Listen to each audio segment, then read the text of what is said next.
No es la Torre del Disco, pero no estamos mal. ¿Has hecho siesta? A ver, he ido al gym. Al gym. Sí. He ido al gym y... Ya me he quitado una pregunta. Y la verdad es que me va de puta madre el gym, tío. ¿Por qué? Ahí hay un sofá para hacer siesta. No, pero me dolía la espalda. Hace 2 años me dolió mucho el lower back, de aquí abajo el lumbar. Y he hecho de todo, de plantillas y su puta madre. Y al final, el fisio me dice, no, deporte no, hemos hablado de esto. Tienes que levantar hierros. Digo, esto es muy aburrido. ¿Lo es? Pero es la forma de... Yo me he salvado con natación terapéutica. Me has dicho, bueno, lo hemos hablado en Torre del Visco. Haciendo el bobo en el agua. Porque no se puede llamar de otra manera, porque estás ahí encima de uno de esos churros, ¿sabes? Y estás yendo ahí como un niño, ¿sabes? Así haciendo pedalea, como si fuera una bicicleta, y tienes ahí unos pesos, y es, digamos... Ya, unos pesos bajo el agua está mejor, claro. Levantarlo, claro. Sí, pero no son pesos de peso, son pesas de aire. Muchas gracias. Els vins, vale, perfecte, després sobre la marxa, perfecte. Gràcies. L'únic que necessito és que la Emma em porti lo del clos petit i lo del sumoll. És una informació per després, que si m'ho porta ens ho mirarem. ¿Seguro que no quieres café, Paco? No. El café está bueno. Ya estoy nervioso lo suficiente. Porque teníamos las cápsulas antes y he dicho... No, se acabó. Se acabó. Decisiones. Muy bien. Yo es que le iba a preguntar, digo, seguro que va al gimnasio y tal, se cuida. A mí no me has preguntado nunca. No, yo te noto más delgado últimamente. Sí. Me lo has pasado todo a mí, ¿no? Yo tengo más músculo ahora que jamás en mi vida. Fíjate. Como justamente... No, yo si me pongo a entrenar sacaría, sí. Claro. Y esto sin entrenar, o sea que... Pero bueno, Pepe veo que se conserva muy bien. Werner es el puto crack, tío. Hoy ahora lo vas a hacer tú. Claro. Te vamos a introducir como puto crack en el puto crack club. Hoy empezamos diferente. Como estamos en Cataluña, sí, hacemos todo diferente. Hoy empezamos con el regalo. Porque hay un regalo para ti. Como en todos los... Hace un poco ruido, es que no he tenido otro papel.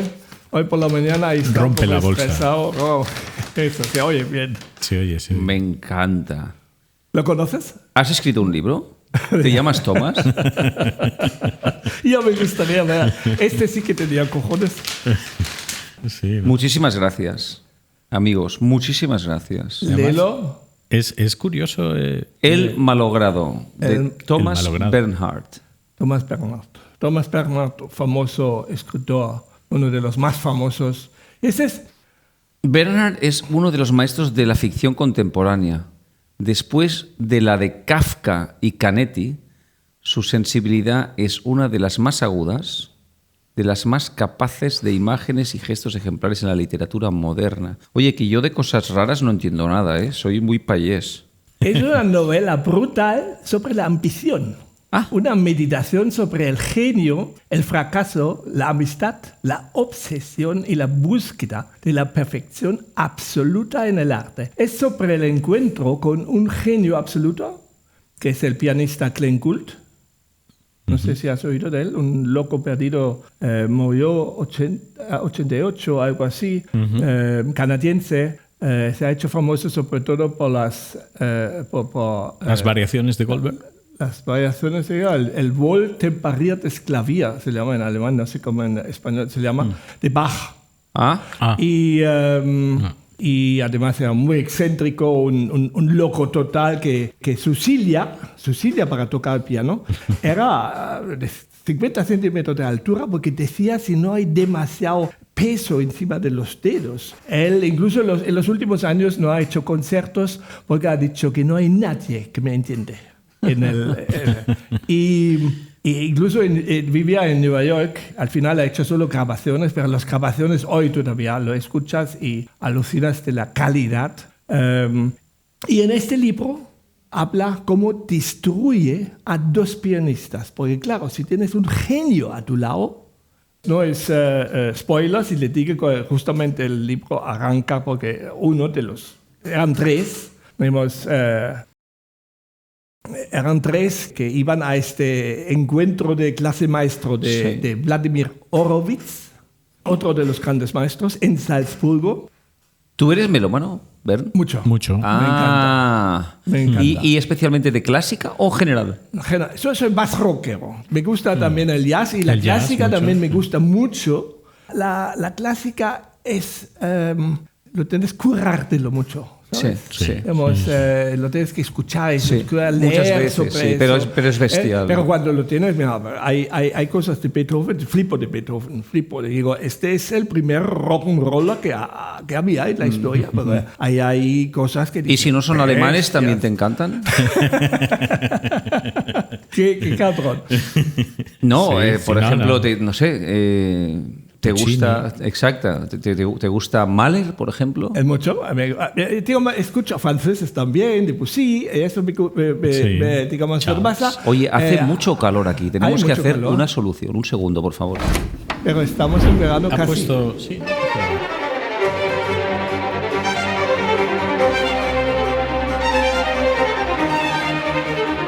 Fenomenal. Fantástico. Perfecto.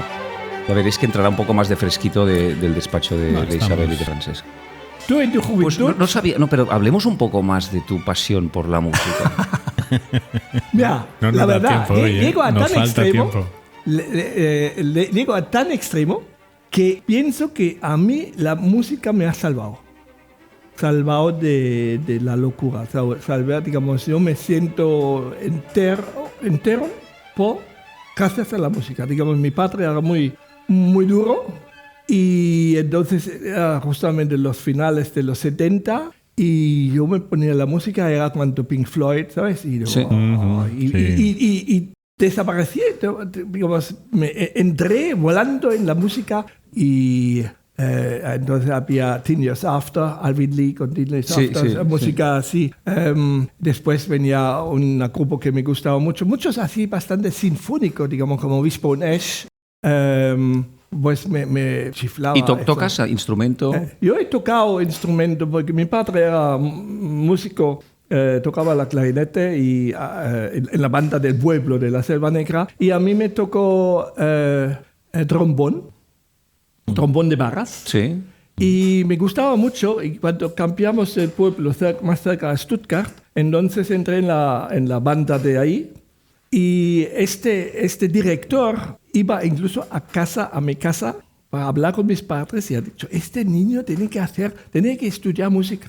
Lo que pasa, pero ahí mi madre dice que no es verdad, pero era mi madre que, de mi opinión, mi madre, insisto que mi madre dice que no es verdad, pero era mi madre que decía, porque mi padre era, digamos, músico, como he dicho, de clarinete, y claro, los domingos tenían concierto en los pueblos de la Selva Negra a las 11 de la mañana antes de comer, así normalmente en el parque del pueblo, porque todos los pueblos tienen un pequeño parque, y entonces... Pues después tomaban una cerveza, otra, y entonces nunca llegaba a casa a la hora para comer, y cuando llegaba a la casa estaba ya bastante borracho, y entonces decía, mira, tú, cocinero, así tienes para comer, porque como músico nunca tienes para comer, y siempre llegas borracho a casa. Y para mí, sinceramente, estaba bien, porque entonces podía, digamos, huir de mi casa, porque volví a mi pueblo de la Selva Negra con 15 y empecé el aprendizaje, vivía con mis abuelos, esos 3 años del aprendizaje de 15 hasta los 18 años, y eso para mí era, digamos, la verdad, una liberación, porque con mis abuelos me entendía perfectamente, aunque mi abuelo era muy duro con mi padre, pero conmigo era, la verdad, extraordinario, y eso para mí era una ventaja también. Y ahí, por ejemplo, me acuerdo cuando llega la primera LP, tenía que ser 78 o 79 de AC/DC. AC/DC. ¿No? Highway to Hell. Flipamos los 3 alumnos del mismo año. Flipamos en colores, la verdad, nos chiflaba.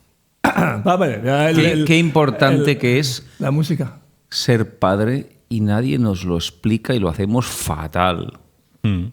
Buah. ¿Tú crees? Bueno, que es importante, yo creo que... Importante es todo, claro. es todo. Que lo hacemos fatal, pues, hombre, Tú no lo haces fatal. No, hombre, pero sobre todo cuando el niño es pequeño, con los primeros, que todavía no, un pequeño manual nos habría venido muy bien, más allá de la bueno, da igual. Yo he tenido un manual cuando mis hijos, que ahora son mayores, yo he tenido un libro que salía justamente entonces, se llama, porque dos varones, dos chicos, se llama Pequeños Héroes en Peligro. Lo editan hoy todavía en Alemania. Y era justamente eso, porque entonces era, digamos, ¿cómo se llama? Digamos, la mujer cada vez tenía emancipación. Tenía más importancia. Y entonces explicaba este libro que nosotros educamos a los chicos como si fueran los duros, los fuertes. Sin embargo, en cualquier edad mueren más chicos que chicas. Hay mucho más fracaso escolar de chicos que chicas. Hay mucho más chicos en las cárceles que chicas. Y eso, entonces, por consecuencia, los chicos son los débiles. Pero, sin embargo, la educación es sobre los chicos como si fueran los duros y los fuertes y no deben que llorar nunca. ¿Qué te parece? Pepe, ¿podemos seguir con el podcast? Sigamos con el podcast. Sí. ¿No te ha gustado? Pues el libro no es una indirecta. No, perdona. A mí a mí me ha encantado que me traigáis un libro, os lo agradezco mucho. Y desde hace años intento dedicar mis primeros 30 minutos del día, después de hacer un poquito de ejercicio, como estiramientos, un poquito a leer por la mañana.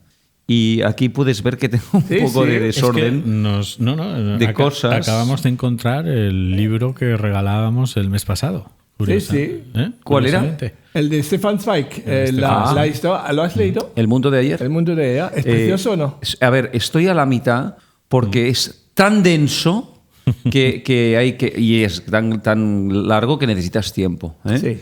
Pero sí, es muy bonito. Es muy bonito cómo escribe, cómo detalla. Y mucho paralelismo hasta hoy. ¿No? Y mucho paralelismo. Sí, pensamiento que aquí jamás puede haber una guerra porque somos demasiado culturales y inteligentes y todo lo que quieras, ¿no? Exacto. ¿No? Pues Paco va a leer ahora un poco del libro, las primeras 2 páginas. Qué bien. Con su voz maravillosa. Venga. ¿Empezamos? Venga, vamos allá. El malogrado, de Thomas Bernhard. Un suicidio largo tiempo calculado, pensé, no un acto de desesperación espontáneo. También Glenn Gould, nuestro amigo y el más importante virtuoso del piano de este siglo, llegó solo a los 51 años, pensé al entrar en el mesón. Solo que él no se mató como Bernheimer, sino que, como suele decirse, murió de muerte natural. 4 meses y medio en Nueva York y, una y otra vez, las variaciones Goldberg y el arte de la fuga. 4 meses y medio ejercicios para piano. Como decía Glenn Gould una y otra vez, solo en alemán, pensé. Hacía exactamente 28 años habíamos vivido en Leopoldskron y estudiado con Horowitz y, por lo que se refiere a Bernheimer y a mí, pero no, como es natural, a Glenn Gould, habíamos aprendido más de Horowitz durante un verano totalmente echado a perder por la lluvia que en los 8 años anteriores de Mozarteum y la Academia de Viena. Horowitz había dejado a todos nuestros profesores nulos y sin efecto, pero aquellos profesores horribles habían sido necesarios para comprender a Horowitz. Durante 2 meses y medio llovió ininterrumpidamente y nos habíamos encerrado en nuestras habitaciones de Leopoldskron y trabajábamos día y noche. El insomnio de Glenn Gould se había convertido en nuestro estado decisivo y profundizábamos de noche en lo que Horowitz nos había enseñado de día. No comíamos casi nada y tampoco tuvimos en todo el tiempo dolores de espalda que por lo demás nos habían atormentado siempre cuando estudiábamos con nuestros viejos profesores. Con Horowitz esos dolores de espalda no aparecían porque estudiábamos con tal intensidad que no podían aparecer. Cuando hubimos terminado las lecciones con Horowitz fue evidente que Glenn era ya mejor pianista que el propio Horowitz. De pronto yo había tenido la impresión de que Glenn tocaba mejor que Horowitz y, a partir de ese momento, Glenn fue para mí el más importante virtuoso del piano del mundo entero. Por muchos pianistas que escuchara a partir de ese momento, ninguno tocaba como Glenn y ni siquiera Rubinstein, al que yo había amado siempre, era mejor. Bernheimer y yo éramos igual de buenos y también Bernheimer decía una y otra vez que Glenn era el mejor, aunque todavía no nos atrevíamos a decir que fuera el mejor del siglo. Cuando Glenn se volvió al Canadá, perdimos realmente a nuestro amigo canadiense. No pensábamos volver a verlo jamás. Él estaba obsesionado por su parte de tal forma que, teníamos que suponer, no podría prolongar ya ese estado mucho tiempo y moriría en plazo breve. Pero 2 años después de haber estudiado con él bajo Horowitz, Glenn tocó en los festivales de Salzburgo las variaciones de Goldberg que 2 años antes había practicado día y noche y repetido una y otra vez con nosotros en el Mozarteum. Los periódicos escribieron después de su concierto que ningún pianista había tocado tan artísticamente las variaciones Goldberg. Así pues, escribieron después de su concierto de Salzburgo lo que nosotros habíamos afirmado y sabido 2 años antes. Nos habíamos citado con Glenn después de su concierto en el Ganshof de Maxland, un mesón antiguo y querido por mí. Bebimos agua y no hablamos de nada. Sin vacilar, al volver a vernos, yo le había dicho a Glenn que nosotros, Bergheimer, que ya había venido a Salzburgo desde Viena, y yo, no habíamos creído ni por un momento que lo volveríamos a ver a él. Glenn, siempre habíamos pensado únicamente que, después de volver de Salzburgo al Canadá, perecería rápidamente por su obsesión artística, por su radicalismo pianístico. Realmente, yo había dicho radicalismo pianístico. Mi radicalismo pianístico, decía Glenn luego, una y otra vez, y sé que utilizaba también esa expresión una y otra vez en el Canadá y los Estados Unidos. Ya en aquella época, o sea, casi 30 años antes de su muerte, Glenn no amaba a ningún otro compositor más que a Bach y en segundo lugar a Händel. A Beethoven lo despreciaba. Y ni siquiera Mozart era aquel que yo amaba más que a ningún otro cuando él hablaba de él. Pensé al entrar en el mesón. Ni una sola nota tocó Glenn jamás sin cantarla al mismo tiempo, pensé. Ningún otro pianista tuvo esa costumbre jamás. Él hablaba de su enfermedad pulmonar como si fuera su segundo arte. Que habíamos tenido al mismo tiempo la misma enfermedad y la habíamos tenido luego siempre, pensé. Y en fin de cuentas también Bergheimer contrajo esa enfermedad nuestra. Pero Glenn no pereció por esa enfermedad pulmonar, pensé. Lo mató la falta de soluciones en la que durante casi 40 años se metió tocando, pensé.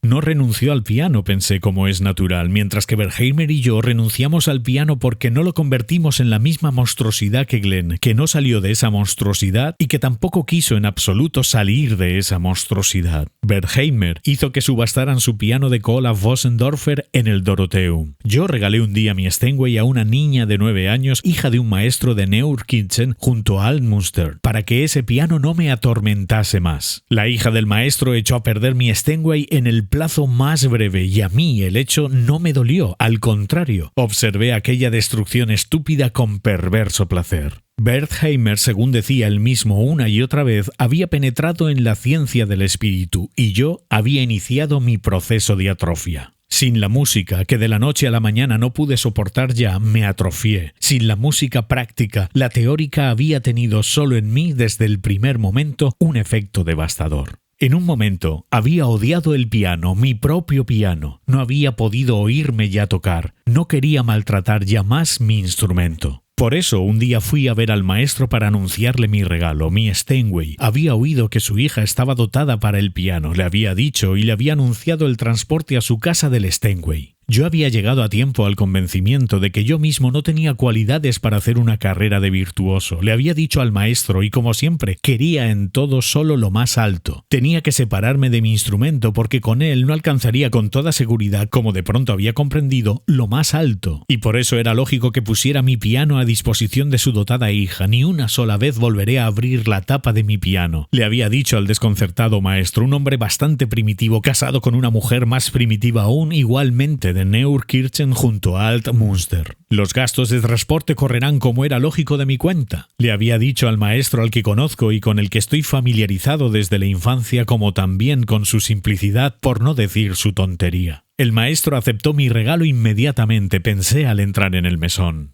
Yo no había creído ni por un momento en el talento de su hija. De todos los niños de los maestros del campo se dice que tienen talento, sobre todo talento musical, pero en verdad no tienen talento para nada. Todos esos niños son siempre totalmente carentes de talento y el que uno de esos niños sepa soplar en una flauta, o puntear en una cítara, o teclear en un piano no es ninguna prueba de talento. Sabía que abandonaba mi precioso instrumento a la indignidad absoluta y precisamente por eso hice que se lo llevaran al maestro. La hija del maestro, en el plazo más breve, echó a perder, dejó inútil mi instrumento, uno de los mejores en general, uno de los más raros y por consiguiente más buscados y por consiguiente más caros también. Pero la verdad era que yo había querido precisamente ese proceso de echar a perder mi amado Steinway.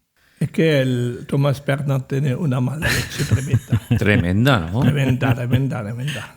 Sí. Él ha creado lo hemos antes cuando comíamos juntos. En la comida lo hemos hablado, sí. Porque ha creado un escándalo gigante en Austria, justamente después de 50 años de anexión de Austria a Alemania, diciendo que hay más nazis hoy que entonces en Austria. Y claro, en el teatro más importante de Austria, en la Burgtheater de Viena, y ha causado un gigante escándalo ahí. Pero le gusta crear escándalos. Y lo he dicho a Paco también. Y después ha dicho, con su herencia ha dicho que durante 70 años, mientras dura el tema de los derechos de autor, no se puede poner ninguna obra de él en los teatros de Austria. Hay que tener mala leche, ¿eh? Muchas gracias por el regalo. La verdad es que después de escuchar a Paco leer las primeras páginas, solo te vienen ganas de leérselo todo rápido. I hope so. Tú en tu juventud fuiste a buscar a tus propios genios, ¿no? Como Didier Daguenot, he leído. Es correcto. Y también a Pierre Auvergne, ¿sí? También Auvergne, es correcto. ¿Sí? ¿Qué buscabas de ellos? ¿Sentiste alguna vez el vértigo de meterte con una ideal tan radical? ¿O al contrario del libro? ¿O qué? Porque justamente para entrar un poco con este libro, por eso lo hemos leído antes y por eso he entrado, me gustaba un poco entrar un poco más en filosofía contigo. Qué bien, ¿no? Yo la verdad es que con Daguenot no sabía dónde me metía. ¿Cómo llegaste a él? Yo llegué a él por sus vinos. Porque era antes del movimiento natural, ¿no? Sí. Es que Daguenot no... Daguenot es natural, pero tiene muchas ideas. Daguenot era un revolucionario. Sí, era un revolucionario. Yo entré a él por sus vinos y porque su importador en España, Miquel Bufill, es un buen amigo de la familia de siempre y entonces me facilitó la entrada, ¿no? Pero yo no sabía dónde me metía. O sea, yo pienso que entré en la bodega y me fodió una bronca por llevar los zapatos con un poquito de arena, que me dijo que si volvía a verme en su bodega con arena en los zapatos, me daría una patada que aterrizaría en Sant Sadurní d'Anoia. Era durísimo. Pero el tío luego por las noches fumaba porros con todos los trabajadores del campo que venían desde el sur, desde el este, desde todos lados, ¿no? Y fue un hombre que por su interpretación del terroir, en su caso su mítico vino es Silex, se puso a rivalizar con los Borgoñas blancos siendo de Pouilly-Fumé, que era una apelación de mierda. Y el tío ponía: nuestro terroir nos permite rivalizar con los más prestigiosos. Es decir, él era un puto crack, pero no decía: soy yo el que hago que los vinos... No, mi terroir, bien interpretado, la diferencia bien interpretada me permite rivalizar con los más prestigiosos. Pues entonces vuelves aquí al Penedès y rompes con todo. Y luego vuelvo aquí al Penedès y, bueno, no rompo con todo, pero sí que su filosofía me inspira. Y unos años más tarde, cuando el proyecto de Raventós puede recuperar su sueño original, que es hacer espumosos de origen, que es el sueño de mi abuelo, en pequeña escala, pero mucha calidad, voy a ver a Auvergne porque estoy flipado con el mundo de los vinos naturales y allá me encuentro la persona más tierna, más humilde y más conocedora de lo que habla que he conocido jamás en el mundo del vino, ¿no? Cuando al principio el natural os recordaréis que era una cosa un poco de rock and roll club, o sea, llevas la camiseta negra, ok, you're welcome, no, hostia, no puedes entrar, ¿no? Y el tío era todo lo contrario, era un hombre que se hacía su pan todas las semanas, era un hombre que conocía cada una de sus plantas, era un hombre que compartía con todo el mundo que iba a llamar a su puerta y que a las 5 de la tarde se ponía a abrir añadas viejas de los vinos más buscados del mundo, sin freno. Le fuimos a cocinar un arroz con mi amigo Vicente del Rioja. ¿Ah, sí? Y hacía tanto frío y bebimos tanto vino que se nos cayó el arroz a la nieve. ¿Del Rioja de Valencia? Sí. El de Giria, ¿no? Sí. El de Benissanó. Benissanó, sí. Gran. Mira, si hemos quedado. Un futuro fotocrata. Por supuesto. Y quiero decirte que lo de Pierre fue realmente maravilloso. Y aquí es donde nace nuestro proyecto Can Sumoy, ¿Ah, sí? que es un poco el proyecto de vinos tranquilos, sin burbuja y naturales. Y que es el proyecto que ahora me está llevando todo el trabajo y que tenemos que ir a ver urgentemente, porque es que te vas, a volver loco. Piensa que cuando sale el sol se ve la Sierra de Tramuntana de Mallorca al otro lado del mar. Ostras, sí. Está a 600 metros de altitud en las montañas del Montmell, la zona más alta, pobre y abandonada del Penedès, pero que desde mi punto de vista, siempre equivocado, puede hacer unos vinos perfilados, de poco alcohol, de muchísima acidez y gran capacidad de viaje. Y luego todo es recuperación. Acabamos de firmar la cooperativa del pueblo Aigua Murcia, que llevaba 42 años cerrada, con los socios. La hemos alquilado a 30 años por 4 duros, 800 euros al mes, para recuperarla poco a poco. Claro, hay que hacer mucha inversión, pero lo iremos haciendo poco a poco para volver a hacer vino de las tierras del municipio. Sí, pero entiendo bien, eso no son tus viñas, son de diferente gente. Bueno, es que lo de tus viñas es la gilipollez más grande del mundo del vino. No, pero una cosa es que si son tus propias viñas y tú pagas a alguien para recolectar, o si son viñas de otras y tú lo compras de ellos. ¿Qué importa? Lo de la propiedad... O para controlar. El control. La propiedad y la calidad no tienen nada que ver. Y el control, yo más que control, la orientación al trabajo de calidad se puede hacer de muchas maneras. Explícalo. Para empezar, y lo más importante que hay que hacer en España es pagar el precio justo del kilo de uva. Esto lo he leído varias veces cuando he estudiado. Esto es el fundamento, porque tú sabes que eres un gran cocinero, que con una mierda de pescado no puedes hacer un gran plato. Y entonces, si tú quieres tener buen pescado, hay que pagarlo. Y a partir de aquí, todos los detalles que quieras. Pero el más importante, quizá, atención y calidez y respeto, ¿no? Sí, pero en el mismo contexto quieres entrar en el biodinamismo, y justamente el ecológico es una cosa y el biodinamismo es otra cosa que conlleva en mi opinión, una cola de ratón de rollos muermos que es difícil de explicar a cualquier país, ¿o no? Bueno, los preparados y eso, los cuerdos ahí. No es verdad, Bern, no es verdad. Mira, fíjate.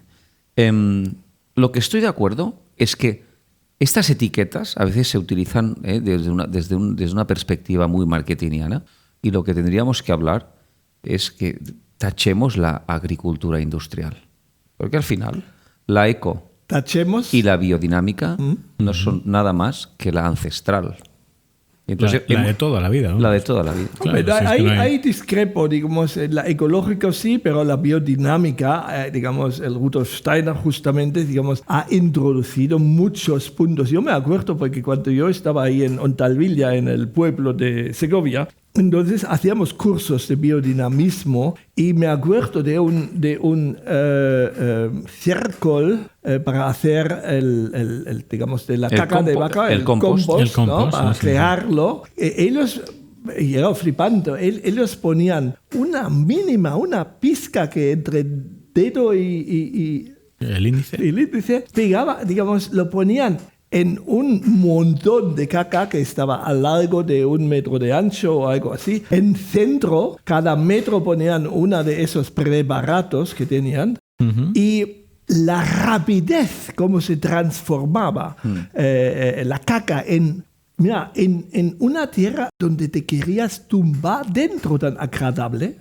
¿Es verdad o no? Sí, pero era bestial. Pero me encanta. ¿No? Y eso no es así. Digamos, son técnicas, entre comillas, nuevas o de 100 años o 120. Pero que en la Selva Negra no se haría así. Pero en las montañas del interior de Valencia, la gente trabajaba con el 80% de los principios que te hacen hacer hoy en día, si tú estás certificado de Demeter, la Asociación Española de Biodinámica. Es decir, el compost siempre ha sido el elemento estructural del organismo granja. Siempre lo ha sido. Alfamé, en catalán, ¿cómo es digo alfamé, Paco? Donde se juntan todas las heces. Tiene un papel muy importante en todas las granjas. Sí, pero si lo haces un montón muy grande, por propio calor en el centro se te quema. Se hace incluso ceniza y no sirve para mucho después. Bueno, es que cada zona seguro que cada zona tenía la técnica del famé que correspondía a sus características, a sus características naturales. Lo que pasa es que habéis venido desde Alemania pensando que aquí no tenemos ni puta idea y nos tenéis que enseñar cómo hacer esto. Y los abuelos sabían mucho, pero no porque fueran muy listos, por necesidad. Ni en Alemania ni aquí pienso que se ha cocinado mejor hace 150 años que hoy. Ni en Alemania ni aquí piensas que se ha cocinado mejor. Bueno, se ha cocinado diferente, ¿no? ¿Tú crees que el mundo va mejor? En muchos puntos sí. Pienso que sí, en muchos puntos yo creo que el mundo va mejor, en muchos puntos, hasta ahora. Pues qué bien, qué bien. Aquí también tenemos debate. Pero no hoy en día, ¿eh? O sea, no... Sí, no, en serio, digamos, tanta gente que vive bien ahora en Europa, digamos, hay mucha gente que vive bien. Yo pienso que sí, que el mundo vive mejor, notablemente mejor que hace me voy a 100 callar. años. Le iba a meter, me callo mejor. A ver, no, puedes hablar, Paco. Hombre, Paco, métete un poco. Ayúdame. No, iba a decir nombres y apellidos de los que viven bien, pero no. ¿Entonces te has hecho comunista, Pepe? No, en absoluto, pero la cercanía a la naturaleza y a las cosas sencillas me hace ver que yo creo que el mundo está en una crisis de sentido muy grande, que aunque estoy de acuerdo contigo que podríamos vivir más gente y mucho mejor en el planeta, número uno, nos lo estamos cargando y número dos, no distribuimos las oportunidades y la riqueza como deberíamos. O sea, a mí esto me parece muy grave. Estoy muy de acuerdo contigo. Sí, totalmente de acuerdo. Pero antes era peor porque había muy pocos muy ricos y muchísimos muy pobres. Depende de qué antes. Quizá depende de qué antes y quizá... O sea, habría que definir mucho esta riqueza y esta pobreza. Y la pobreza de antes,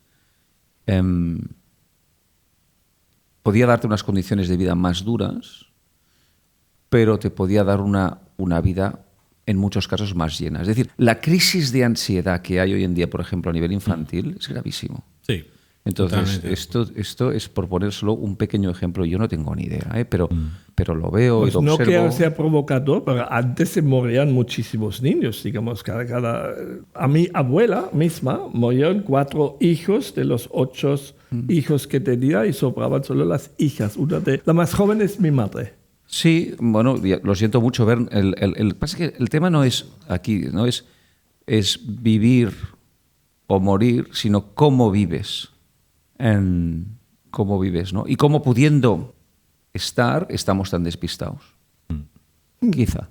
Sí, ahí estoy de acuerdo.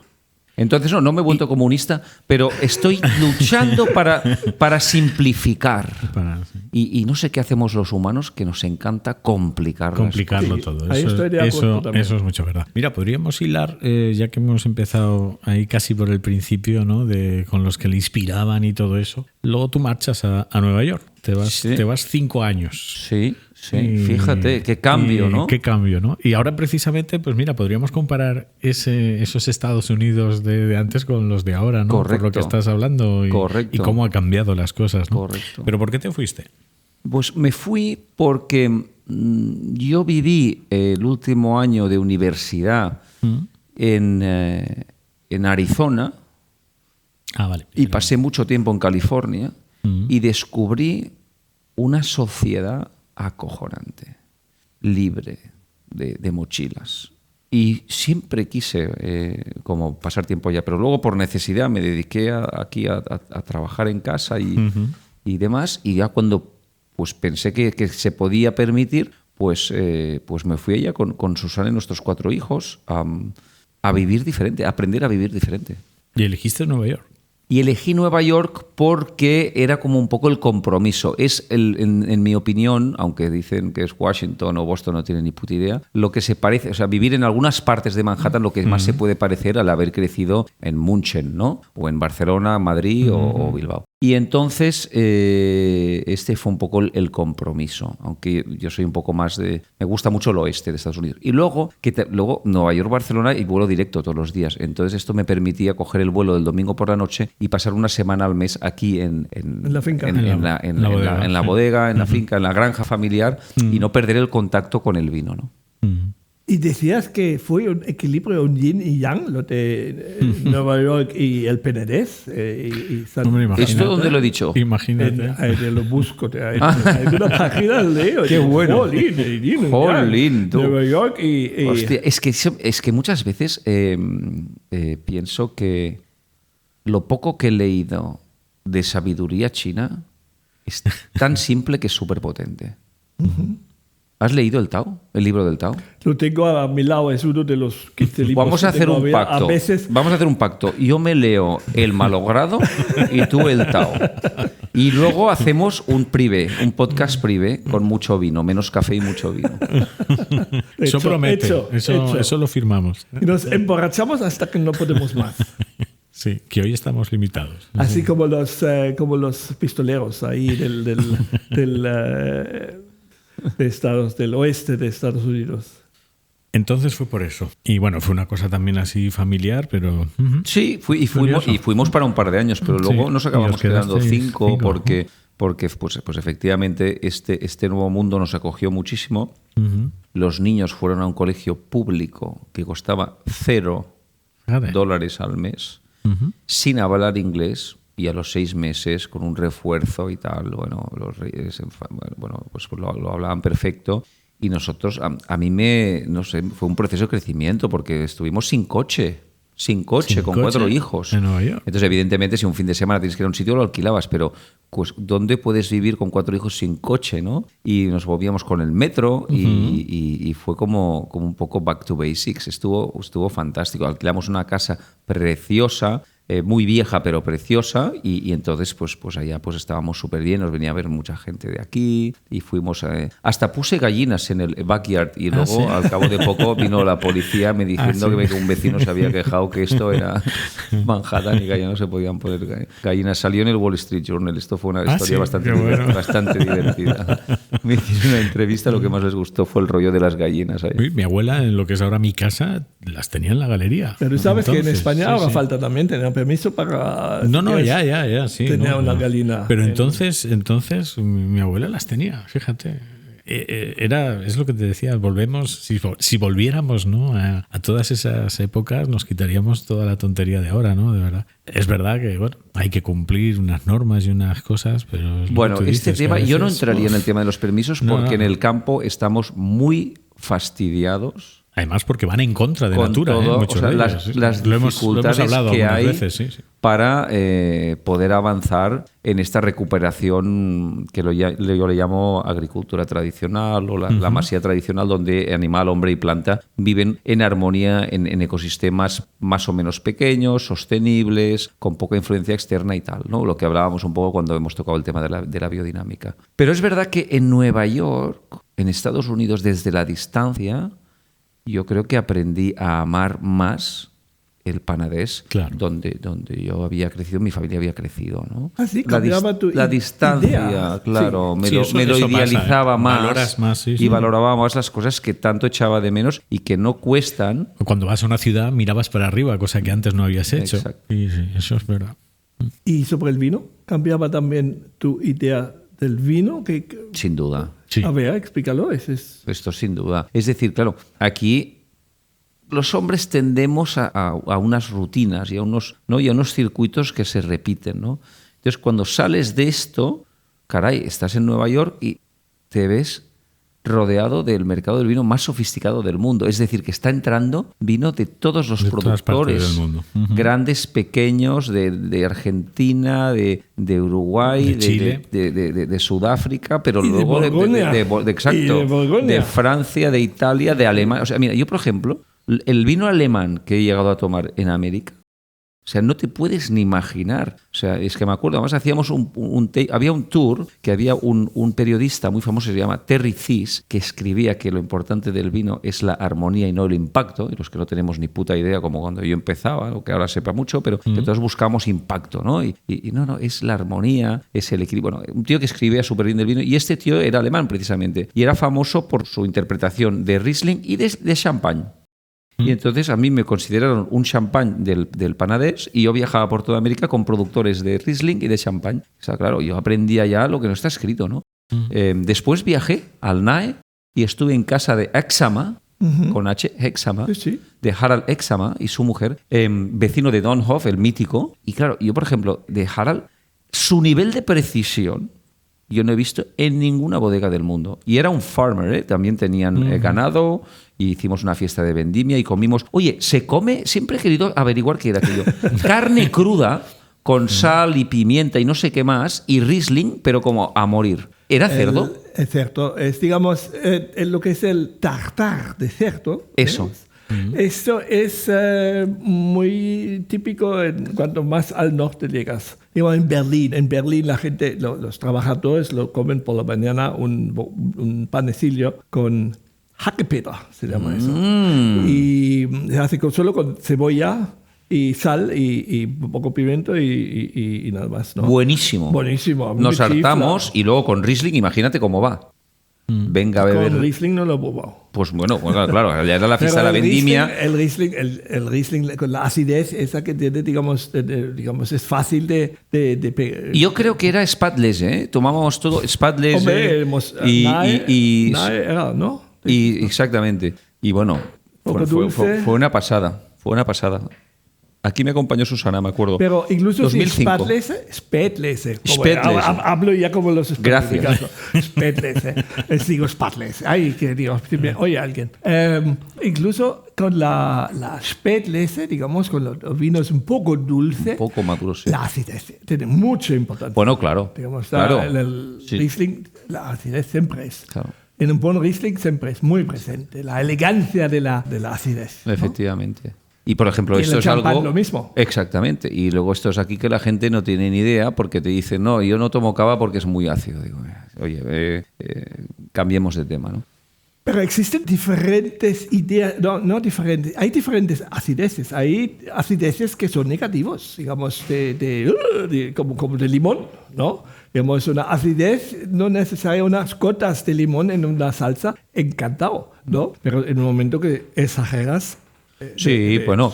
Está bien esto. Seguramente aquí se ha abusado demasiado de acidificar los vinos, como en champán se ha abusado demasiado de tirar azúcar a los mostos.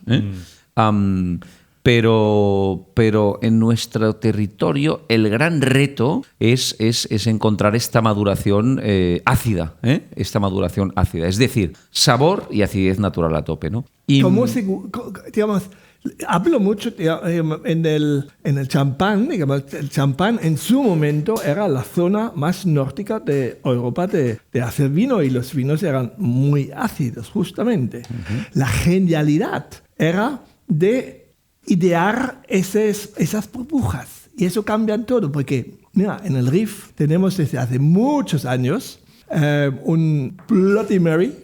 Ya tiempo no has venido al Rif, por eso no lo sabes. Pero un Bloody Mary, ¿vale? En blanco, sin color, en líquido, ¿vale? Obviamente, en los años probamos con los mejores tomates. Sin embargo, va mejor en invierno y lo hacemos siempre con tomate de pera, ecológicos, eso sí, pero en invierno, cuando los tomates no son tan buenos, el Bloody Mary sale mejor que en verano. ¿Por qué? Porque en verano falta la acidez. Y como nosotros ponemos en los sifones esos típicos donde se ponía la soda y ponemos el gas dentro, claro, la razón es la misma como con el champán. Hace falta acidez y en este momento, cuando lo sirves, entra el olor del tomate, pero ¿sabes el olor cuando rozas una planta de tomate? Lo roces y entra este olor de las hojas de tomate, un olor así verde, súper bonito. Pues conseguimos ahí No todos los días, pero muchas veces para Está buenísimo. ¿Sí? Creo que lo has puesto en la carta, ¿no? También. No, en la carta no está. No está. Hombre, en la de para... cócteles y... No, ese lo servimos a pues todo el mundo. Deberías. Eso es que lo he soñado, que debería estar en la carta del RIF. Porque te tomas uno y dices, me gustaría repetir. Y ahora te voy a provocar un poco y te voy a decir que es que me encanta lo que dices y estoy de acuerdo, esta acidez es importantísima. Por esto el tomate, tan ácido, está más bueno en Bloody Mary. ¿Qué más lleva? Tomate. Hombre, un poco de vodka, un poco de pimiento, zumo de limón. Las uvas del norte de Francia también necesitan de azúcar, de chaptalización y de mezcla y de burbujas para exceder. Las del panadés se toman solas como un buen tomate de verano. Ahí estamos. Muy bien. Pero ha tardado muchos años en el PLD hasta que se encuentran un poco, o dirías tú que no. Digamos, hoy es cierto que hay muchos buenos... ¿Se puede decir cava aquí? Se puede decir lo que tú quieres. Otra cosa es lo que es. Porque las palabras no hacen la cosa, aunque cava es una palabra preciosa. Sí. Pero grandes productores del territorio... políticos poco responsables y cooperativas se han encargado, cooperativas mal dirigidas, porque hay cooperativas maravillosas, se han encargado de cargarse la reputación del nombre. Sin embargo, aquí donde estamos hoy, en 1872, un señor que se llamaba Josep Raventós Faccio viajó a la Champaña y trajo el método por primera vez a España, aquí, y hizo las 3.000 primeras botellas, ¿no? Bisabuelo del abuelo de mi padre. O sea, 1870. Hizo las primeras 3.000 botellas de champán, que se escribía con X, como tú recordarás, o quizá tú no lo recuerdas porque eres muy joven, Bernd, pero yo que ya soy un hombre mayor. Se llamaba champán con X y acabado con Y, pero se hizo, y esta es la gran visión con la variedad Xarel·lo, porque ya vio que era un material natural de una calidad bestial, de una calidad superior. Y hay que tener en cuenta que la viticultura viene del Mediterráneo y que la planta de... No viene de Georgia. Nace... Ahora, en octubre vamos nosotros a Georgia, justamente por allá vas a ir a lo que se considera el origen, sí señor, pero luego son sus vecinos, y Mesopotamia lo desarrolla, y luego los fenicios. Antes los egipcios hacen vino, los fenicios, los griegos, los romanos lo trasladan por todas las orillas del Mediterráneo. ¿Pero por qué? Porque la planta es como un olivo. O sea, la planta de vid quiere suelos pobres, condiciones duras, sequía, poca pluviometría, con 300 litros se espabila para producir uvas de calidad, ¿no? Y entonces estamos en la climatología del vino, pero con unas variedades, nos encontramos en el panadés, que son Xarel·lo y Sumoy, que tienen equilibrios burguiñones. Y esto es lo que se pone en valor en 1870, pero luego, como vivimos en un país que nos cuesta creer en lo que tenemos, lo destrozamos. Sí. Y es verdad que quizá, pues ahora, por suerte, ya hay una revolución que ya hace años que dura, ¿no? Y que se está poniendo el foco en interpretar bien las variedades de aquí, las tradiciones de aquí y la diferencia de aquí.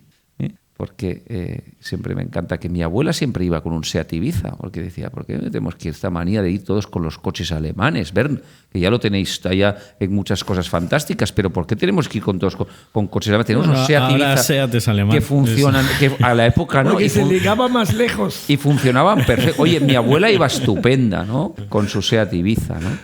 Y bueno, no lo sé. Bueno, era 600. Sí, era el 600. Era el 600. Era el 600, sí. Eso es. El Ibiza vino después. Ella es una modernidad de los 80 y no, pico. Claro, al principio iban... Bueno, y antes del 600 se iban a caballo, porque cuando mi padre, que ha venido aquí esta mañana... que lo hemos visto. Y lo habéis visto y está estupendo. Y tiene 70 Está estupendo. Es del 47, o sea que este año cumplirá 78. 78, este agosto.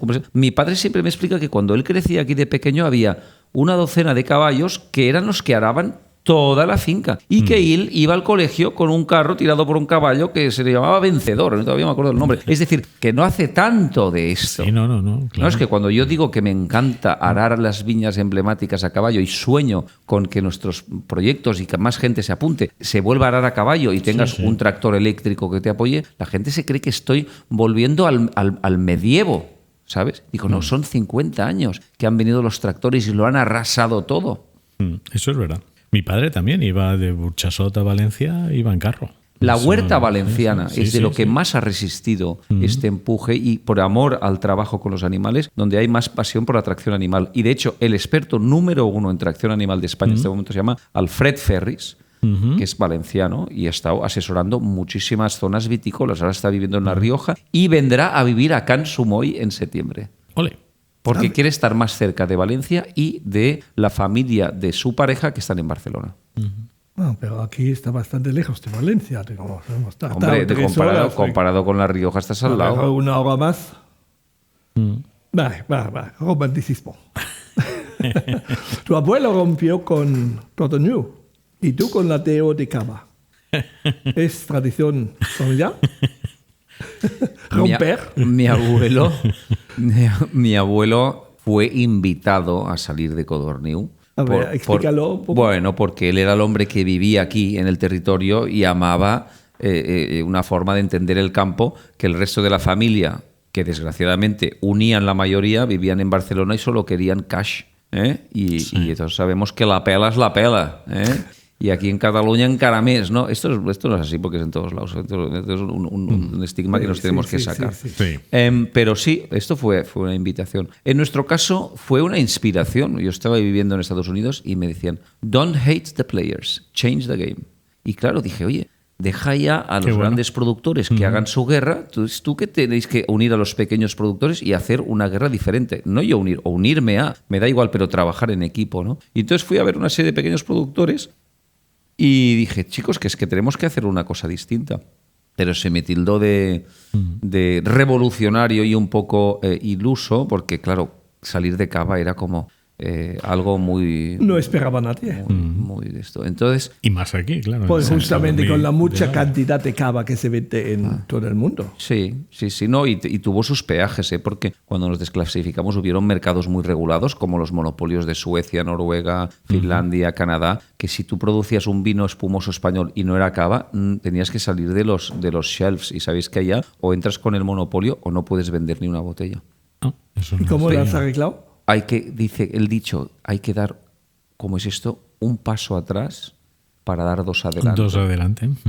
Otros dicen, no voy ni un paso Pero atrás claro, ni para coger empuje. Si tú nunca vas a paso atrás y solo vas a tal, pues bueno, quizá, y a veces es verdad. Entonces, pues dimos un paso atrás, pero luego hemos visto que la gente, digamos, que lleva el vino por las venas, como la música, pues han entendido perfectamente este move, ¿no? Y nos han apoyado muchísimo y han creído en esta nueva forma de interpretar el panadés.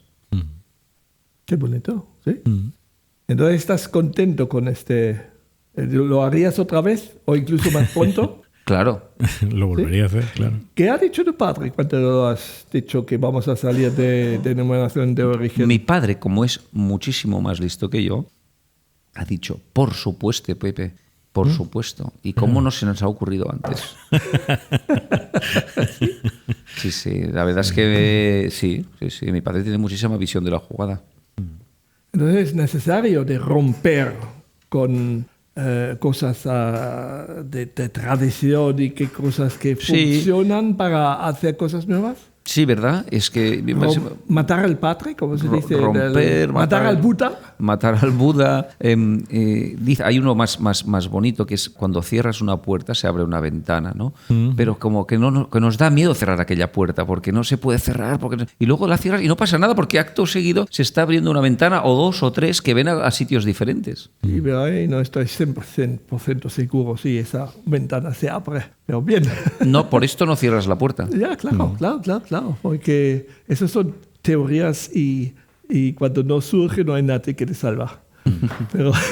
Bueno, un poco también es lo que antes comentabas, lo de Can Sumoy, ¿no? El recuperar Aigua Murcia. Eso, en ese sentido, es un poco más de lo mismo, ¿no? Estáis dando otro paso más. Claro, yo nunca me imaginé, cuando empezamos el proyecto Can Sumoy en 2016, que casi 10 años después, que hemos ido despacito porque, bueno, aquí esto nos costó mucho al principio y perdimos mucho dinero por ir demasiado deprisa. Y estoy de acuerdo que a veces también hay que balancear lo que tienes y lo que puedes, ¿no? Hemos ido arreglando la finca, muros de piedra seca, recuperación de la masía de abajo, viene Alfred a vivir, tracción animal, plantaciones de sumo y variedad local, revivir unos parelladas viejos que se llama Montónega en altitud, que eran unas plantas preciosas pero que estaba súper mal cuidado, luchar contra el jabalí, el corzo, pues es una zona muy alta y muy aislada y muy expuesta. ¿Cómo luchas contra el jabalí?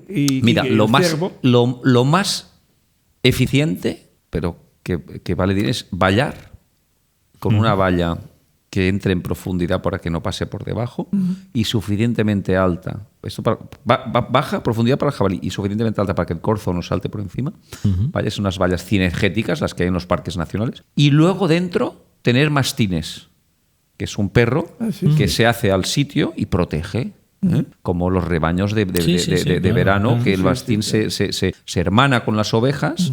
Y es un proceso que ahora no recuerdo el nombre, pero que él se cree que es una oveja más. Pero claro, cuando viene un lobo, él tiene más fuerza y puede proteger a sus compañeros, ¿no? Esto es lo más eficiente de todo. Porque todo lo que es electrificar es un desastre, lo que es cacería es muy lento y evidentemente es súper regulado. Lo del jabalí hoy en día es una plaga.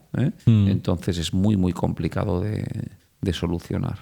Y luego que vas mucho estás a merced de cómo viene la añada. Es decir, si tienes una añada seca, tienes mucha presión. Si tienes una añada húmeda y rica, pues los jabalíes encuentran alimento en muchos sitios, ¿no? Pero ¿por qué os lo decía esto?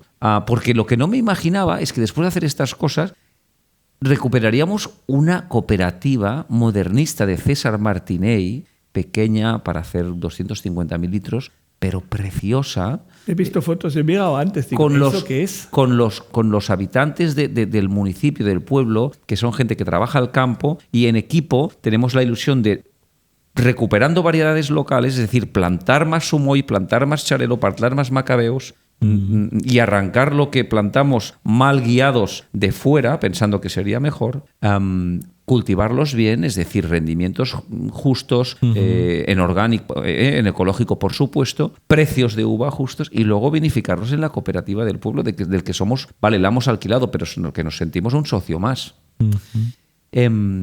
Entonces, esto es casi estamos volviendo un poco al origen, que es la recuperación, ¿no? Es los porqués, estamos yendo a los porqués. Lo que ha hecho José Luis Pérez, en cierta manera, en los años 80, ¿no? He pensado yo ahora mismo ahí en el Priorat. Sí.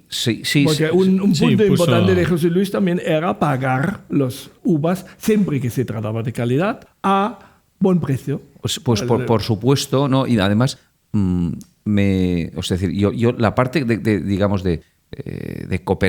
arreglar una cooperativa, esto es como una cosa muy que sale, ¿no? de tu propia marca, no sé cómo decirlo, ¿no? Pero sin duda lo de pagar la uva de calidad, es el precio justo por uva de calidad, es la base de la sanidad de cualquier región vitícola. Y sin duda el Priorat es la denominación que se ha reinventado mejor de nuestro país, y creo que ha inspirado a muchísimas otras regiones vitícolas. O sea, que le debemos muchísimo al Priorat y a José Luis y a Álvaro y a René y a Dafne y a Pastrana y a muchos otros que a lo mejor no han salido tanto en el de esto, ¿no? Pero sí, es una buena analogía.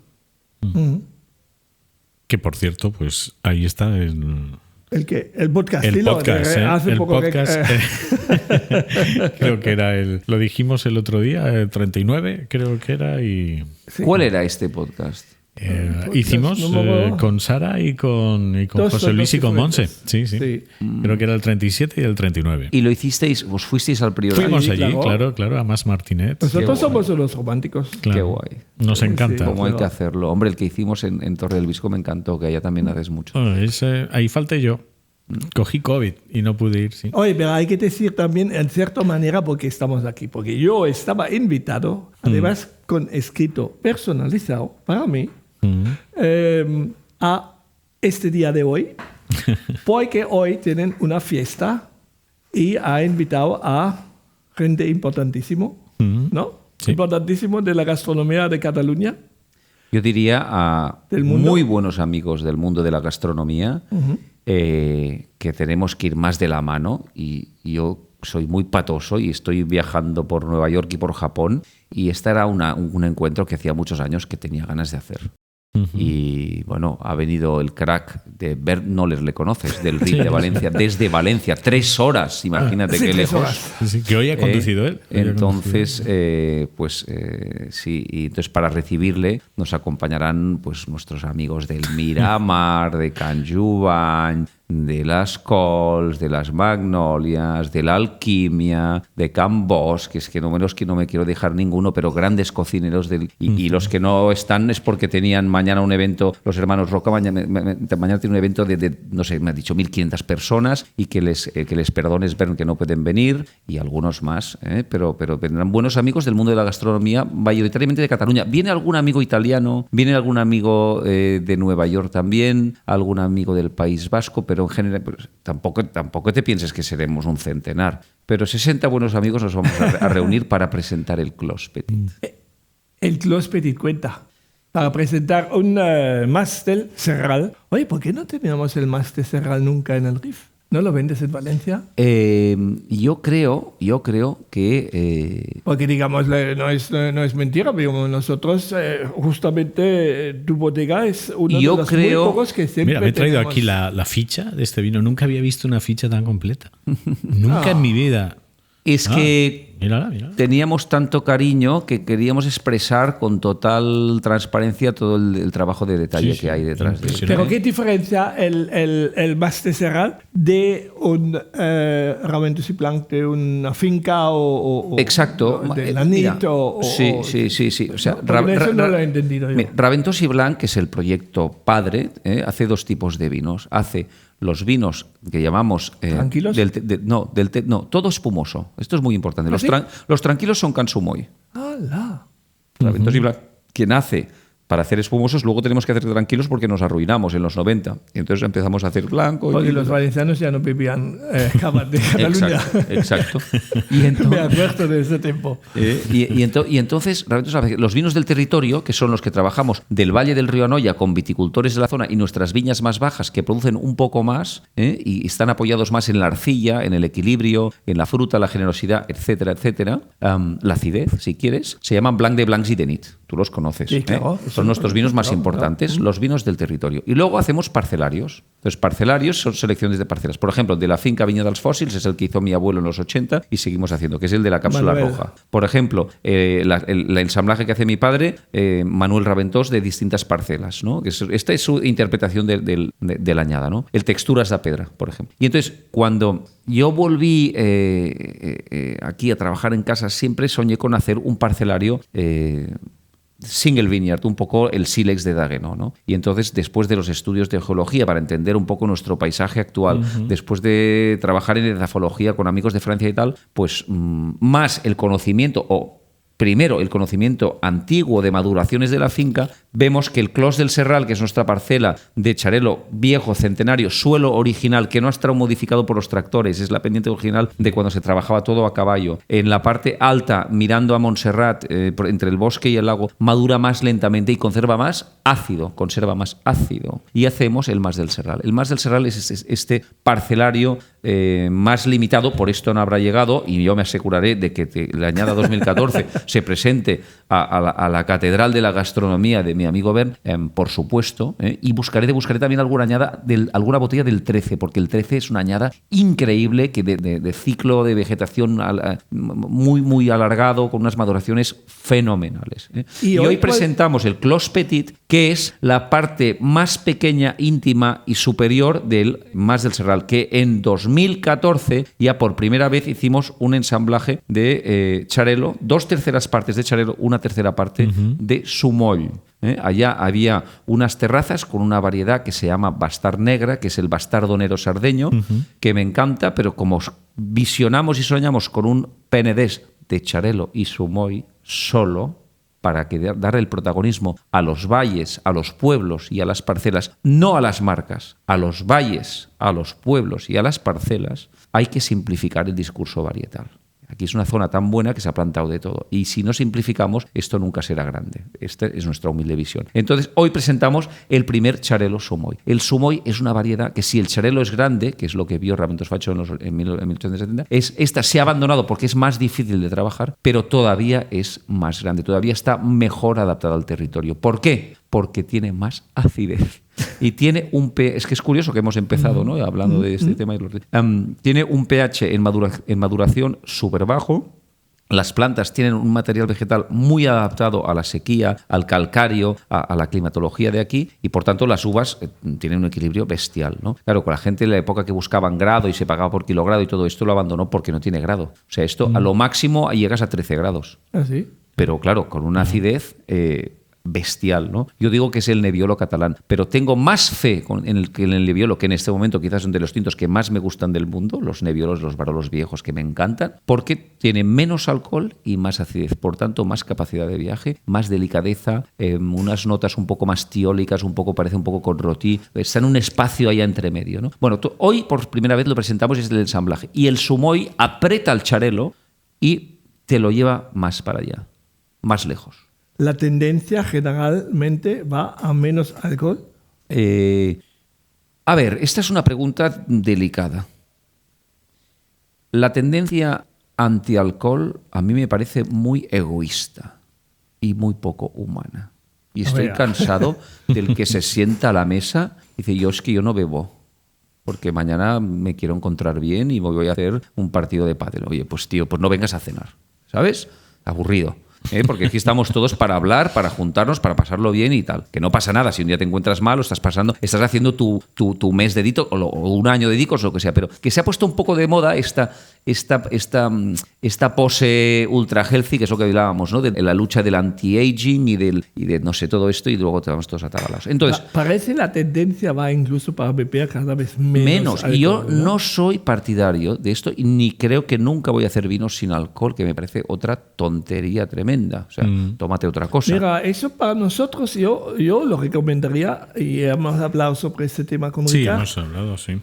Yo recomendaría a todo el mundo de la gastronomía prepararse lentamente a lo que va a venir, porque vamos a tener una respuesta para gente que vienen, no beben alcohol, pero no quieren agua. Simplemente que quieren divertirse y pagar. Lo mismo como si tendría alcohol. Y esa oferta, nosotros como gastrónomos, lo tenemos que crear en los próximos años. Y, bueno, Ricard ya empezó está a hacerlo, trabajando sí, fuertemente. Nosotros también tenemos algunas cositas porque sé que eso va a venir. Y si tú dices... no te metes nada en este tema, me parece una pena, porque creo que te equivocas, porque no necesariamente tiene que ser esas cosas aburridas que hace Torres o cosas. Parece que ya hay algunas cosas, no lo he probado, pero lo que leo en la prensa, sobre todo, sabes, Alemania, y yo digo esas cosas porque Alemania muchas veces va en ciertos temas así 10 años adelante, y lo que hoy es poco a poco, por ejemplo, lo de vegetarianos, ¿no? Digamos, aquí yo conozco muchos colegas que dicen, yo vegetariano nunca. Sin embargo, he dicho, mira, prepárate para vegetariano, y poco a poco, y menos mal, digamos, en su momento los vegetarianos solo eran unos hippies, pero esos hippies se han hecho mayor, han empezado a ganar dinero y ahora quieren comer también bien, y si tú tienes una mesa de 5 y hay un vegetariano y no tiene opción vegetariano en tu restaurante, esos 5 no vienen. Y así con el alcohol vamos a entrar en la misma dinámica. Entonces, yo no sé lo que se puede hacer, pero estoy seguro que se puede hacer cosas y se puede trabajar el tema. O sea, seguro que alguien lo hará y lo hará muy bien, ¿no? Pero inteligente como eres. Yo creo que hay que otra vez simplificar un poco, ¿no? Entonces, la naturaleza, ¿qué nos dice? Que después de la primavera viene el verano, ¿no? Y ya está, ¿no? Y no pasa nada. Y en verano hace calor, y en la primavera hay una floración maravillosa, y la luz cambia, y luego viene el otoño, y las frutas maduran. Y entonces Y yo creo que hay que recuperar un poco este valor de las cosas que no cambian. Entonces, hace tantos años que nos sentamos en una mesa, compartimos, comemos, bebemos, cada uno con su apetito y sus estilos, ¿no? Y evidentemente si uno no quiere beber aquel día no pasa nada, pero no hay que satisfacer a todo. A lo mejor hay que desatisfacer. Hay que aprender a vivir desatisfaciendo. Entonces, no lo sé, solo el tiempo dirá. De todas formas, yo ya estoy viejo para también según que entender según que. Sí, quiero decirte que ya o sea, para mí mi trabajo mi prioridad es otra, ¿no? Lo cual no quiere decir que la generación que viene, pues a lo mejor quiera entrar en otros temas. Eso ha pasado en el mundo de... Yo siempre lo he pensado, que más que hacer lo que tú dices, o sea, enfocar eso a eso, yo lo he visto como una campaña de marketing. O sea, por ejemplo, las espirituosas, ¿vale? Que 0,0 en una espirituosa. ¿Cómo te vas a tomar un gin tonic con 0 de alcohol? O sea, y todo es una tontería. Todo lo que he probado hasta ahora era horrible. Ya, pero al final, luego cuando examinas, ¿y esto por qué pasa? Y yo creo que la razón es muy sencilla. Porque entonces, al ser 0,0, como las leyes, que es lo que pasa, siempre están así, entonces sí que se pueden publicitar. Y su marca vuelve a salir en la televisión, vuelve... Y al final... Afecta la ley, afecta la trampa. Exactamente. Al final le sale barato hacer algo que aunque no se venda, aunque esté malísimo, pero se puede anunciar. Y es mi teoría, ¿no? Sobre ese tema en las espirituosas. Pero bueno. ¿Tus hijos están preparándose para seguir tu camino? Mis hijos se están preparando para seguir su camino. ¿Y hay alguno de sus caminos que podría encajar con el tuyo? No lo sé, son jóvenes, pero con Susana sí que nos hemos un poco decidido y acordado que, oye, los niños tienen que volar y hacer sus cosas, ¿no? Y tienen que trabajar y si alguien quiere hacer vino, yo intentar enseñarle lo poco que sé, pero lo que tienen que encontrar es su camino y su foro y aprender a trabajar, que es lo más difícil, ¿no? Aprender a trabajar y escucharse y tal, ¿no? Como mínimo 10 años. El camino ha sido, es verdad, una de las palabras clave para ti, ¿no? Y en todo el proceso, ¿no? Siempre lo has mencionado en todo, el camino. Oye, ¿es verdad? ¿21 generaciones? Es verdad. ¡Oh! 21. Está documentado. ¿Sí? Sí, y ahora van a hacer su propio camino.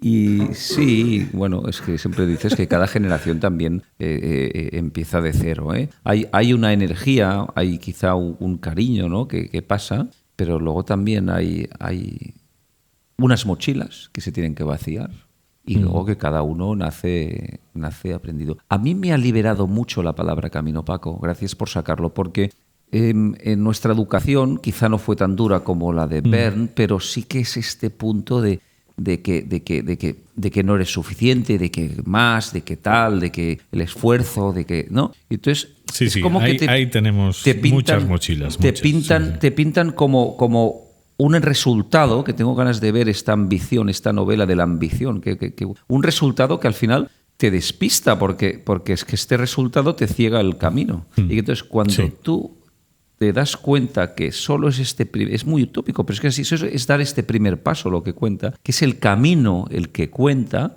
entonces ya de alguna forma vas avanzando, ¿no? Vas avanzando y además con una cierta paz, ¿no? Es decir, ¿por qué para hacer cosas necesitamos estar enfadados y tensionados? ¿Y de dónde viene todo esto? ¿No podemos crear desde la paz, desde una cierta tranquilidad, no sé si me explico. Sí. Ver me está mirando como ¿qué coño está diciendo mi amigo Pepe hoy? Sí, no, pero es verdad. Diluyendo un poco, digamos. Obviamente, digamos, los niños que crecen en un ambiente de vino, el vino tiene una importancia. Yo lo veo en mis hijos, los tres. Bastian, por ejemplo, que ha entrado en el arte, ¿no? Y ha estudiado Bellas Artes en Burdeos y después ha hecho su máster en Bruselas. Claro, en Bruselas para ganarse el dinero, empezó a trabajar en un bar. Y obviamente, aunque nunca ha trabajado en el RIF, obviamente sabía de cómo funciona eso, claro, ¿no? Y rápidamente ha dominado este trabajo. ¿Por qué? Porque lo ha chupado, ¿no? Digamos, después no ha cambiado, sigue pintando y haciendo sus cosas, ¿no? Pero obviamente hay una cierta facilidad para entrar en este tema. Y pues me parece una cosa lógica, digamos, si habéis llegado vosotros a 21 generaciones, que me parece una bestialidad. Yo, si miro atrás, creo que son 5 generaciones. Mi abuelo, digamos, la primera generación que yo sé que han sido Holzfäller, o sea, los que cortan los árboles de la Selva Negra, y Flößer. Flößer son gente, es muy bonito en la Selva Negra, en el norte de Selva Negra, gente que juntan los árboles encima del arroyo, ni siquiera un río, ¿vale? Cortan el agua para que se hace un estilo... Una balsa. Una balsa. Y se ponen encima, digamos, la gente encima de los... ¿Cómo se llaman esos? Un barco que está hecho solo con los árboles, con los troncos. ¿Cómo sí. Tiene un nombre, mira, se me ha ido. ¿Eh? No, sí, pero una balsa. Hace una balsa y esos árboles son largos, 30 metros cada uno, y después hay otro más que están juntados, otros así juntados, ¿vale? Y entonces abren abruptamente esa balsa y van ahí con todo hostias hasta el siguiente sitio cuando ya no hay más agua en el arroyo. Entonces la hacen otra vez una balsa y así llegan hasta Holanda, donde no había árboles, y ahí eran mis antepasados. Aquí hay una tradición preciosa de recuperar este tema, se llaman els raiers en la Pobla de Segur. La Pobla de Segur está en el Pallars, y que se construían estas balsas, ¿no?, como forma de transportar los árboles aprovechando la fuerza del río. Y habrán copiado de nosotros. Sí, en la Selva Negra. A lo mejor vosotros lo trajisteis de aquí, pero porque el río donde se hace la Noguera Pallaresa es famoso para el rafting. Y hay unas carreras de raiers todavía, porque es un auténtico arte saber dominar aquellas balsas por las corrientes de agua, ¿no?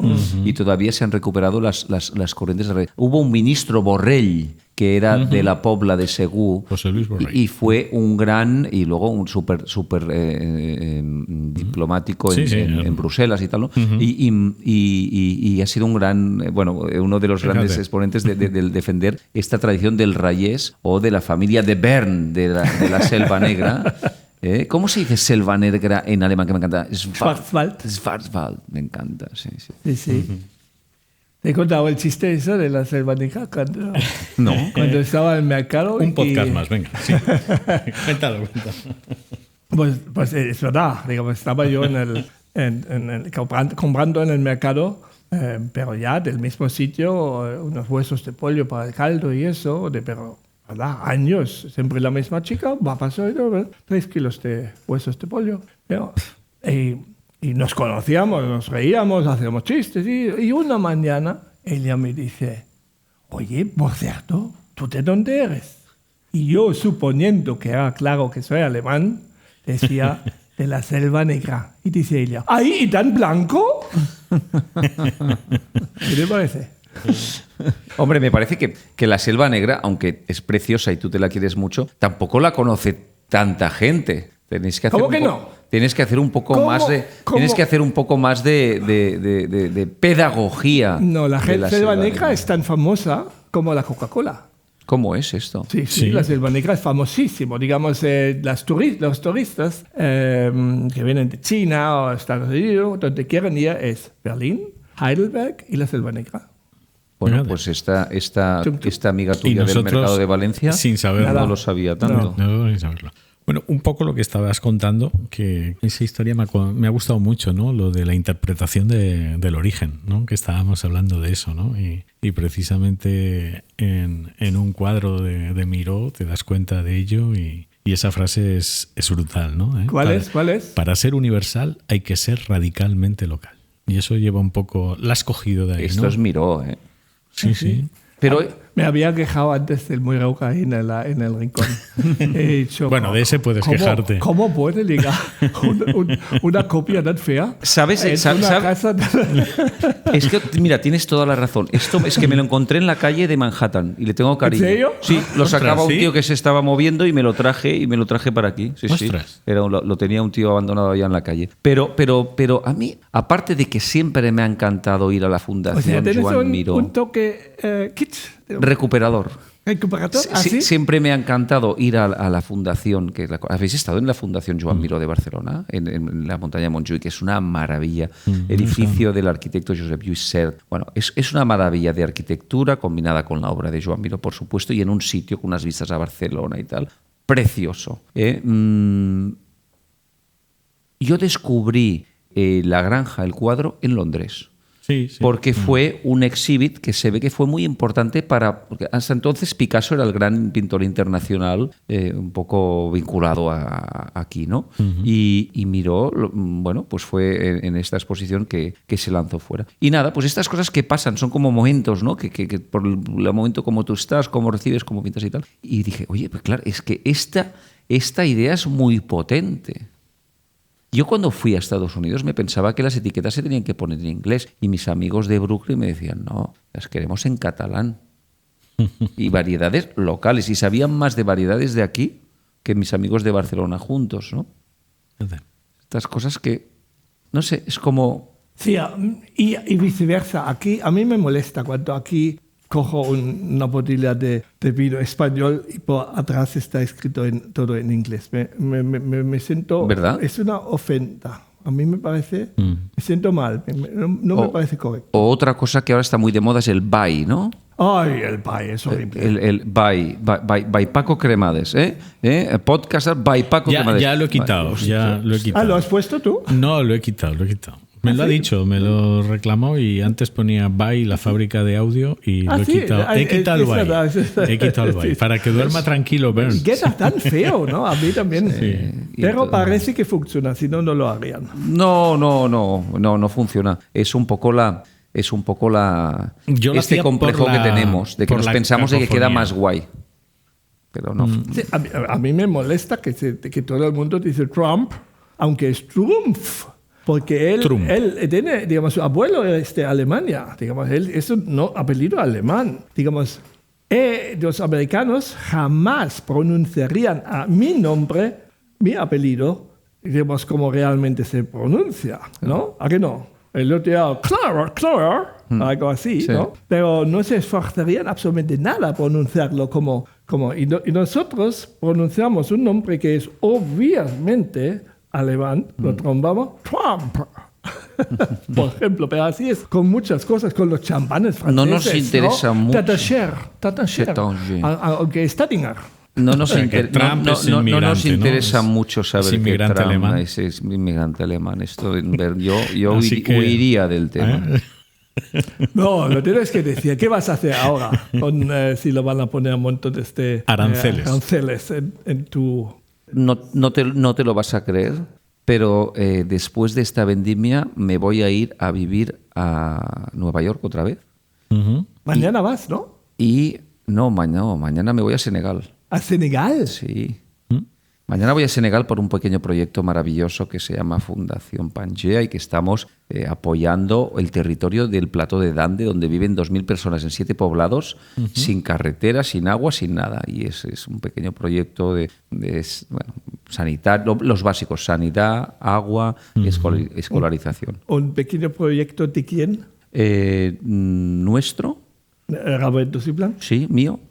Bastante. Y de mi maestro, compañero de alpinismo y amigo Miquel Sánchez, guarda del refugi Ventosa y Calvell en el Parque Nacional de Aguastortas.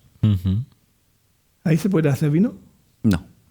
No hay el descanso hibernal y la planta, como tú sabes, necesita estar en esta zona estas latitudes en el hemisferio norte y sur, donde hay unos ciertos verano, invierno, estaciones. Y no demasiado al norte o demasiado al sur, donde tendrías climatológicamente... Y la diferencia de temperatura entre el día y la noche y todas esas cosas. Efectivamente. Sí. Es decir, que más cerca del Ecuador y en los trópicos no puedes producir. No puedes producir vino de calidad. Producir se puede hacer de todo. ¿Cuántos días vas ahí o semanas?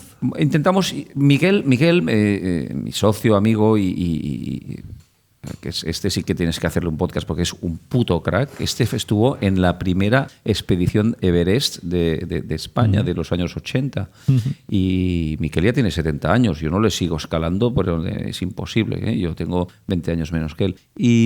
Pero es un tío que siempre ha sido muy, muy visionario, muy conectado con la montaña, con la naturaleza, con una forma de entender la hostelería desde el refugio muy, muy exquisita. Es gran cocinero también. De hecho, la fiesta que cuando cierra el refugio, siempre en helicóptero sube a un buen amigo suyo cocinero y una banda de jazz y se monta ya una fiesta maravillosa. So, I can see you there. Te puedo ver ahí arriba perfectamente. Entonces, Miguel baja 2 veces al año y una de ellas bajamos juntos. Mi papel está más pues porque tengo menos tiempo, o digamos que le dedico menos, porque al final todos podemos dedicar el tiempo a lo que queremos, pero en la parte de reunir fondos de gente que conozco a través de lo que sea para poderlos llevar allá, ¿no? Y nada, este es un muy pequeño proyecto. Pero a Nueva York nos iremos después de Vendimia a pasar un par de años, insisto, entre Nueva York y el Penedès, pero para apoyar a nuestros queridos amigos y socios de importadores que están desesperados con esta incertidumbre de aranceles ¿Y cómo les puedes apoyar? Pues mira, solo ir allá, en un momento que nadie quiere ir a América, y yo creo que ya es muy importante. ¿Qué haces allá? Pues coges la maleta y te vas a visitar restaurantes como el Riff, bueno, tan buenos no, pero y con el metro o con el coche y abres las botellas, explicas cómo está hecho el vino, por qué, lo catan, lo prueban y si les gusta lo ponen en la lista y tal, ¿no? Entonces normalmente lo haces con los equipos del importador que son quien conocen a la gente. Entonces tú vas como winemaker y ellos van pues como socio comercializador. Y es un trabajo de equipo que yo cuando estuve allá lo hice mucho y que está muy bien porque en vez de entrar en el que me das, que te doy, descuentos, no sé qué, bueno, es hacer muchos appointments. Como el descuento está regulado, o sea, no puedes, de la época de la prohibición y tal, lo regularon muchísimo. Es un tema que la gente tiene que probar el vino, entender cómo está hecho y si les encaja, pues, oye, estoy buscando un vino de estas características o me gusta lo que dice esta persona, pues esto es lo más importante. Y luego, pues... personalizar el producto. Personalizar, como dicen, you have to show up, ¿no? Dicen, es que los americanos, vale, hay muchas cosas que tenemos aquí, pero tienen muchas cosas que son extremadamente prácticas, útiles y ciertas. Es decir, y lógicas. You have to show up. Sí, no me digas claro, que no claro. es bonito esto. You have to show up. You have to get on that plane, ¿no? Tienes que subirte a este avión. Es que estamos todos muy bien en casa. Mira, vosotros habéis venido a 3 horas de Valencia aquí. Muchas gracias por venir hasta aquí. Estamos haciendo un podcast maravilloso. You show up, ¿no? Yo tengo que venir al Riff. Entonces, yo no me puedo quedar aquí. Pues sí que puedo, pero no sé, hay que encontrar cada uno su equilibrio, ¿no? Y entonces este es el trabajo que voy a hacer un par de años hasta que, no sé, espero que desaparezca este hombre y las cosas cojan un cauce un poco más equilibrado. ¿Crees que va a suceder? Y yo estoy convencido que Trump no va a durar, que no es la solución y además... ¿Y lo que viene después va a ser mejor? Que América... No se merece eso. América es mucho más grande que Trump. Sí. Y entonces que lo fácil es ahora decir, hostia, no, América tal, y hay que irnos todos a la China, que está muy bien, y la China seguro que es maravillosa, y yo no la conozco tanto porque como mercado del vino es mucho más difícil, porque es más inmaduro, quieren o volúmenes grandes a precios baratos, o grandes marcas que todo el mundo conoce, como Dom Perignon, ¿no? Entonces, yo creo que el despertar al vino o a otras cosas de China irá más lento. Pero América, es que hay muchas Américas, es que no podemos, ¿no? Entonces, ¿qué ha pasado? ¿Por qué han votado a Trump? ¿Por qué está este hombre liderando un país tan fuerte? Esto no nos toca hoy en el podcast, yo creo, a no ser que yo no soy experto de nada. Puedes hablar de lo que sea. Y menos de esto. Pero sí que creo que América es mucho más grande que Entonces, ¿tú crees que eso después de 4 años va a desaparecer? Si no lo matan antes.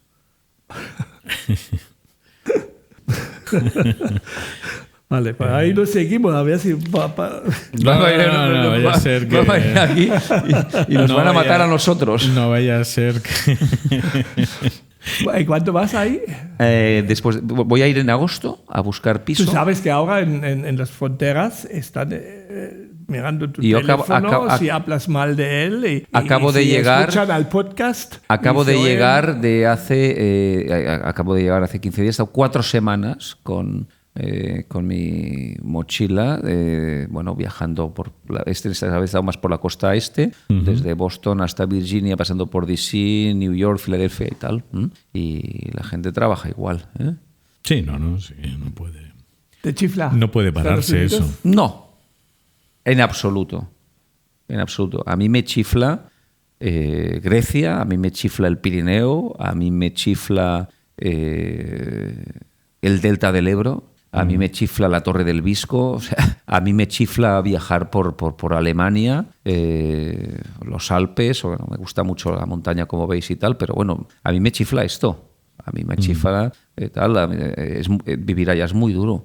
Pero quizá una de las recetas que más me sirven a mí no es, o me están sirviendo a ratitos, lo que a mí me gusta, sino lo que toca.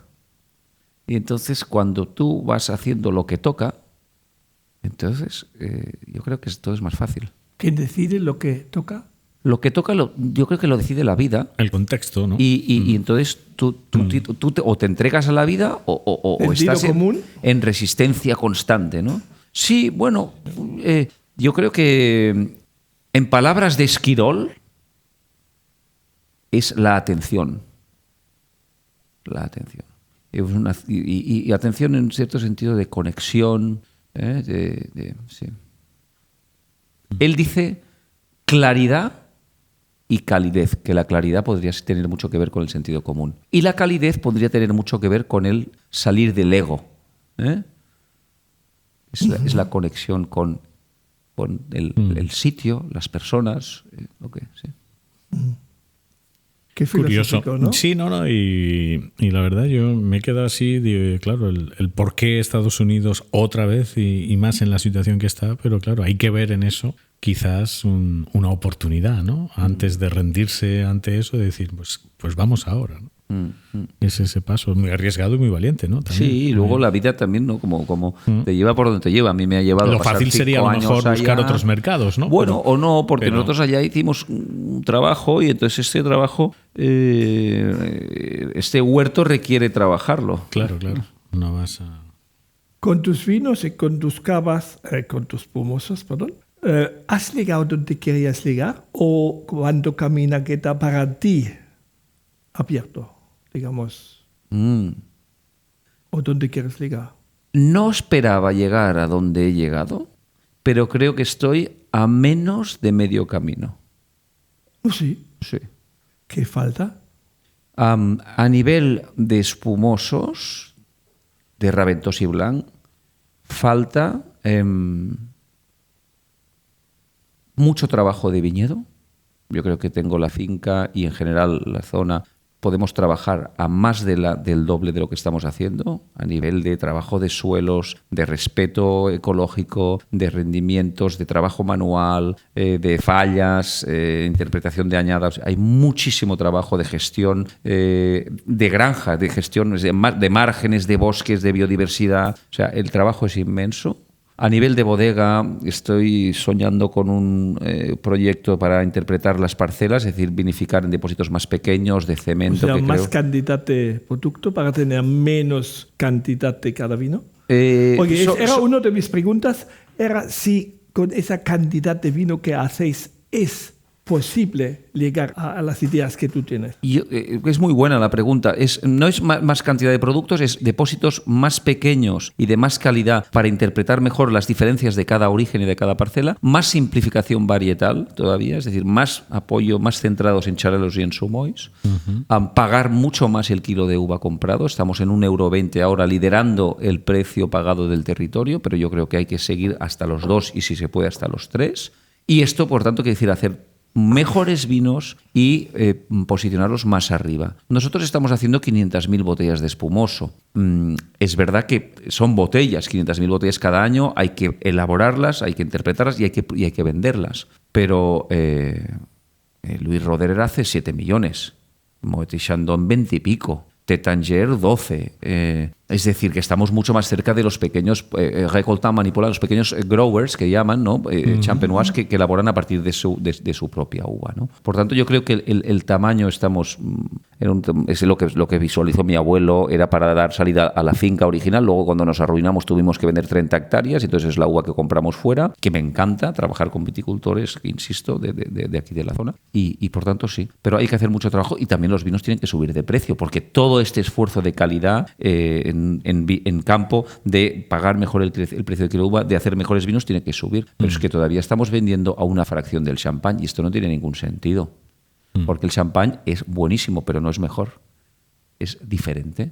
Más ácido, más dulce, Chardonnay, Pinot Noir más voluminoso. Nosotros hacemos vinos más minerales, vinos más amargos, vinos más secos, vinos más austeros. Quizá la capacidad de viaje del champán es superior por estas acideces en el tiempo, pero yo creo que la capacidad natural de nuestros espumosos es muy superior porque estamos en la zona del mundo para hacer uvas sin tratamientos en campo, sin nada, claro.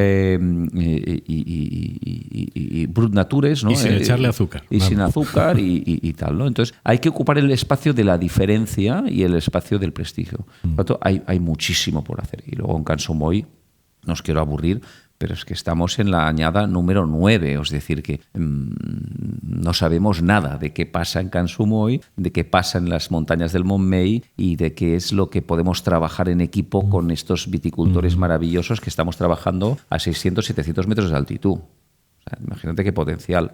Clima de influencia mediterránea a 700 metros de altitud. Y a 20 kilómetros en línea directa del mar. Es una pasada. Tarraco, cuando los romanos pusieron la capital del imperio en Tarragona, ya sus vinos tenían prestigio de todo el imperio de ser de los que tenían mayor calidad, hace más de 2000 años. O sea, es una zona muy privilegiada. Yo pienso mucho en esas pocas posibilidades cada año que tenéis para hacer vuestras pruebas. ¿Tú tienes ahí un margen de pruebas de algunos candidatos, tanto en el Cava como en Cansumoy? Digamos, que dices que mira, si solo tenemos un momento al año, pues mira, cojo ahí 500 kilos. Por eso cuesta una tanto. semana antes. Me encanta que digas esto porque a veces nos preguntan ¿por qué el mundo del vino es un mundo tan lento, no? Porque es que es muy lento, es muy bonito, pero es muy lento. Y es que es verdad, es decir, yo ahora llevo, esta es mi vendimia 26 en casa. Hemos hecho 26 pruebas, ¿vale? Qué guay que haya las generaciones, que hay conocimiento, que puede pasar y tal, pero 26 es nada, ¿no? Tú imagínate que has hecho 26 platos, o un plato 26 veces, o sea. No, yo puedo cambiar cada día. ¡Buah! Tú puedes cambiar cada día. Y lo hago. Y lo haces, ¿no? Tú puedes cambiar cada año. Nosotros podemos cambiar cada año, pero es que además la naturaleza cambia cada año. Bueno, es la que cambia también todo. Y aquí sí que, volviendo un poco a lo que comentabas, en la parte del vino, y esta es una cosa que aquí pues quizá nos diferencia mucho o un poco, la parte de origen es radicalmente importante. Es decir, y especialmente en España no hemos entendido, nos hemos puesto demasiado en el método, ¿sabes? Que si madera, no madera, que si más crianza, menos crianza, que si pieles, menos pieles, no sé qué, todos buscando, ¿no? Al final el camino está en el origen. Y lo que hace maravilloso Côte-Rôtie es que es una expresión de Syrah determinada. Y lo que hace maravilloso Sancerre es que es una expresión de Sauvignon Blanc determinada. Y lo que hace maravilloso Saint-Émilion es que es una expresión de, sobre todo, Merlot determinada. Y lo que ha hecho Borgoña, el epicentro de esta revolución un poco absurda ahora en precios y lujo, desde mi opinión, pero es que han sido los mapas de Borgoña. Ahora podemos ir a ver uno que tengo aquí, de la que me lo compré hace tantos años en la Parc dels Àngels, esta tienda de Barcelona, de un amigo de Borgoña que importa vinos y tal. Está detallado hasta cada una de las pequeñas parcelas, y de una parcela, 20 viñerones del pueblo están interpretando esta parcela o esta. Y sí, uno puede hacer un poco más de madera nueva, otro menos, y otro puede hacer un poquito más de pieles menos. Pero al final es todo Pinot Noir o Chardonnay y es la parcela la que tiene el protagonismo. Aún así, Justamente ahí, yo digo, el protagonista hace el que lo hace el vino. Porque justamente ahí coges uno de esos 20 diferentes y tienes 20 vinos diferentes. Sí, pero hay un denominador común muy fuerte y que a mí me emociona que en catas puedas ya puedas adivinar pueblos, ¿sabes? Esto quiere decir que hay algo, ¿no? Que hay un terroir que tiene importancia, ¿no? Y tú puedes decir, esto es Meursault, esto es Pouligny, no, esto es Chassagne, esto es Saint-Aubin, ¿no? Y esto es Porrera, esto es Gratallops, esto es Torroja, esto tal, Bellmunt. Yo creo que este es el camino que hay que perseguir a muerte, ¿no? Y aquí hemos perdido muchos años intentando imitar cosas y plantando Cabernet, sí, plantando Chardonnay y tal, ¿no? Cuando España es un país que es un motor de diversidad bestial. Creo que es de los países más biodiversos de Europa. No soy biólogo, pero alguien lo dijo, Antonio Lucio lo dijo en el marco de unas jornadas de futuro viñador, que tendríais que entrevistar a algún futuro viñador del podcast y hablar un poco más de futuro viñador que yo, que lo soy, pero hoy hemos hablado de muchas cosas y no os quiero aburrir demasiado. Pero esto es muy interesante. La biodiversidad española es brutal y es algo a poner en valor, y el vino al final se nutre de esta biodiversidad. ¿Qué más podemos decir de nuestro territorio? Es el segundo país más montañoso de Europa después de Suiza. Qué fuerte, ¿no? Mucho por hacer. Y con mucho mar. Y con también. Mucho mar. Tenemos que llegar a la última a la última pregunta, ¿no? Porque hoy lo tenemos todo cronometrado. Así que vamos a la última pregunta. Porque a las 6:30 vienen tus invitados. Nuestros invitados. No te olvides que vienen a recibirte a ti. Y a Paco, por supuesto. Yo me he acoplado al final. Me dice, ¿te apuntas a la Eres fiesta? el yo, más claro, bienvenido. Lo pasaremos divinamente. Claro que me apunto. Si escribieras tu biografía ahora mismo, ¿cómo la titularías? No biografía. Explícalo. Es que... Andy.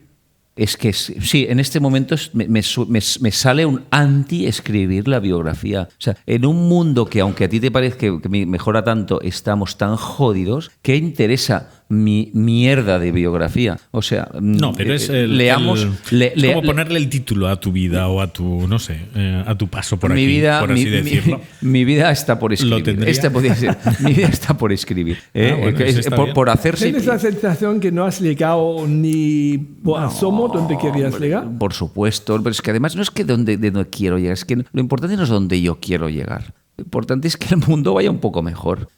Entonces, ¿sabes? O sea, yo creo que se escriben demasiadas biografías de gente que no ha fotido nada. Y en cambio, gente que ha hecho tantas cosas preciosas y están en el anonimato. Eso es una gran verdad. Esta sería Nunca nos habían cuestionado tanto esta pregunta, pero fíjate, nos hace pensar. Yo escribo para todos los anónimos, que son mucho más importantes que todas las biografías de hombres y mujeres importantes que han escrito sus libros. Pues mira, veníamos hablando de eso en el coche. ¿Sí? Te lo he dicho. Sí. Te lo he dicho. Y es verdad, es verdad. A veces no hace falta tanto famoso, sino gente que tenga algo que decir. Sí, lo hemos hablado. A mí me gusta lo de mi vida está por escribir, ¿eh? ¿Lo firmas ese título? Yo te firmo lo que quieras, Paco. No, hombre, no. ¿Sí? ¿Lo dejamos eso? Muy bien. ¿Estás nervioso que vienen tanta gente hoy por la noche aquí? Hombre, a ver, nervioso no lo sé, pero relajado todavía no.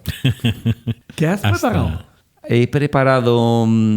Bueno, pues he preparado recibir la gente con el cariño que merecen, ¿no? Y entonces pues hay una serie de estaciones en las que probaremos unos vinos. Quiero darnos... ¿Has escrito que hay que ponerse zapatos buenos? Vamos a darnos un paseo por el campo. Quiero enseñaros 2 o 3 cosas que en este momento de final de primavera son muy preciosos. Vamos a esperar que el sol baje un poco, que todavía está fuerte.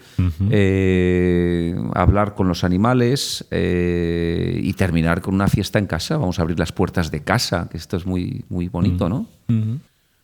Hablar con los animales. Mira, no hemos mencionado... Bueno, se han mencionado los animales, ¿no? Pero pero sí que la granja para ti ha significado mucho, al margen del cuadro. Lo has tenido muy presente en el tu cuadro vida, fue como un connecting, este pasado con este futuro, ¿no? Uh-huh. Porque yo tuve la suerte que mis padres arreglaron una casa de montaña en el Pirineo Oriental, un valle que se llama Faitús, en la localidad conocida más cercana es Camprodón, pues el Pirineo de Gerona. Y en aquel valle, que era como un pesebre, aquello sí que era vivir bien. Es verdad, las familias pasaban frío en invierno, vivían de una forma muy sencilla, pero todas se reunían para matar el cerdo, porque se ayudaban para hacer el trabajo rápido, y luego se celebraba una fiesta que claro, la de San Martín. Con los ojos de niño la tengo idealizada. Y luego pues estuve haciendo de pastor, para resumir, y de pastor se referiría más a ovejas, y yo estuve haciendo más de vaquero, porque yo me hice amigo del hijo de mi vecino, y el padre llevaba las ovejas, pero el hijo llevaba las vacas, y me conocía todas las vacas por su nombre, y mis abuelos venían y flipaba, porque decía, pero ¿cómo sabes el nombre de todas? Y dices, bueno, que son súper diferentes. La atención, otra vez. Sí. Vamos muy deprisa en las ciudades, tal, venía mi abuelo, veía todas las vacas iguales, y yo que había estado mucho tiempo atencionando a aquellas vacas, las vería súper distintas. Sí. Y aparte del cariño de todo, ¿no? Bueno, y a partir de aquí, pues... yo tenía una vaca. Hombre, yo tenía una vaca de los 26 que teníamos ahí en el pueblo de Segovia. Y como solo había 8... ¿Cómo se llamaba? ¿Que lo has dicho? Felipa, eso es. Sí, porque Felipa González, porque era ella que mandaba. Y si tienes 26 vacas, pero solo 8 puestos de ordenar, sí, entonces tienes que controlar exactamente quién entra, porque cada una va a sus sitios. Pero claro, correcto. Digamos, ellos no. Y si viene otra, ahí hay una lucha y te rompen la máquina si no estás al loro. ¿Sabes? Tienes que estar ahí muy duro. Yo siempre tenía un trozo de... ¿Un bastón? Un bastón, pero también una pieza de madera. Y si realmente hacía falta, ¡pum!, tiraba la madera y muy rápidamente daba paso. Es verdad que cada vaca, yo me acuerdo, y esto me ha venido un flash maravilloso, tenía su sitio donde dormía. En verano las teníamos en montaña, pero en invierno cada noche dormían cerradas.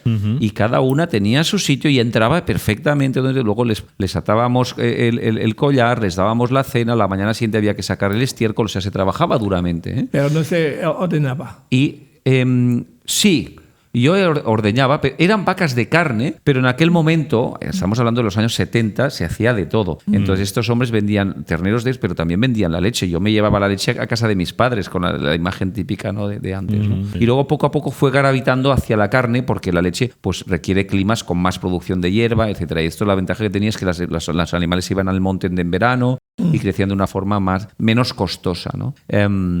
Sí, pero es que las vacas me encantan, ¿eh? Yo te diría que desde esta época que es mi animal doméstico favorito. ¿No el caballo? El caballo es el más precioso, pero mi conexión está más con la vaca. Sí. Yo me quedaba con el caballo. El caballo es muy bonito, pero es muy tonto, ¿eh? No, ¿cómo va a ser porque tonto? para dejar que un hombre, que un humano se suba encima tuyo y te diga lo que tienes que hacer, cuando si quiere, en 3 segundos te tira. Sí. Si quiere, sí. Y por eso digo yo que el amigo del humano, desde luego, ha sido siempre el caballo, porque cuántos caballos han muerto ahí, las batallas para el hombre. Y han entregado su vida al transporte, y han obedecido nuestras. Al trabajo, a todo. Luego os tengo que enseñar un vídeo que hice hace 15 días. Hace un año compré un pequeño carro que se llama Maratón, unos carros para enganchar. Y los caballos de tiro, cuando están una semana que no trabajan, me encanta sacarlos con el Maratón, les va muy bien a ellos y a mí me encanta. Y me subí a mis padres, o ha venido un amigo, les engancho y nos damos una vuelta, vamos hasta el pueblo de Cancatasús, tomamos una copa de vino y volvemos. Y es que es bestial. Pero claro, lo haces, y aparte que es relajado, al caballo le viene bien, a ti te viene maravillosamente bien. ¿Pero por qué tiene pesos detrás o cómo?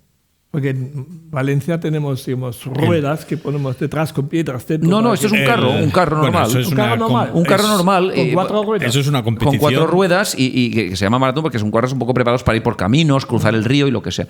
Y que no pesan demasiado, porque ya pesamos nosotros. Sí. ¿no?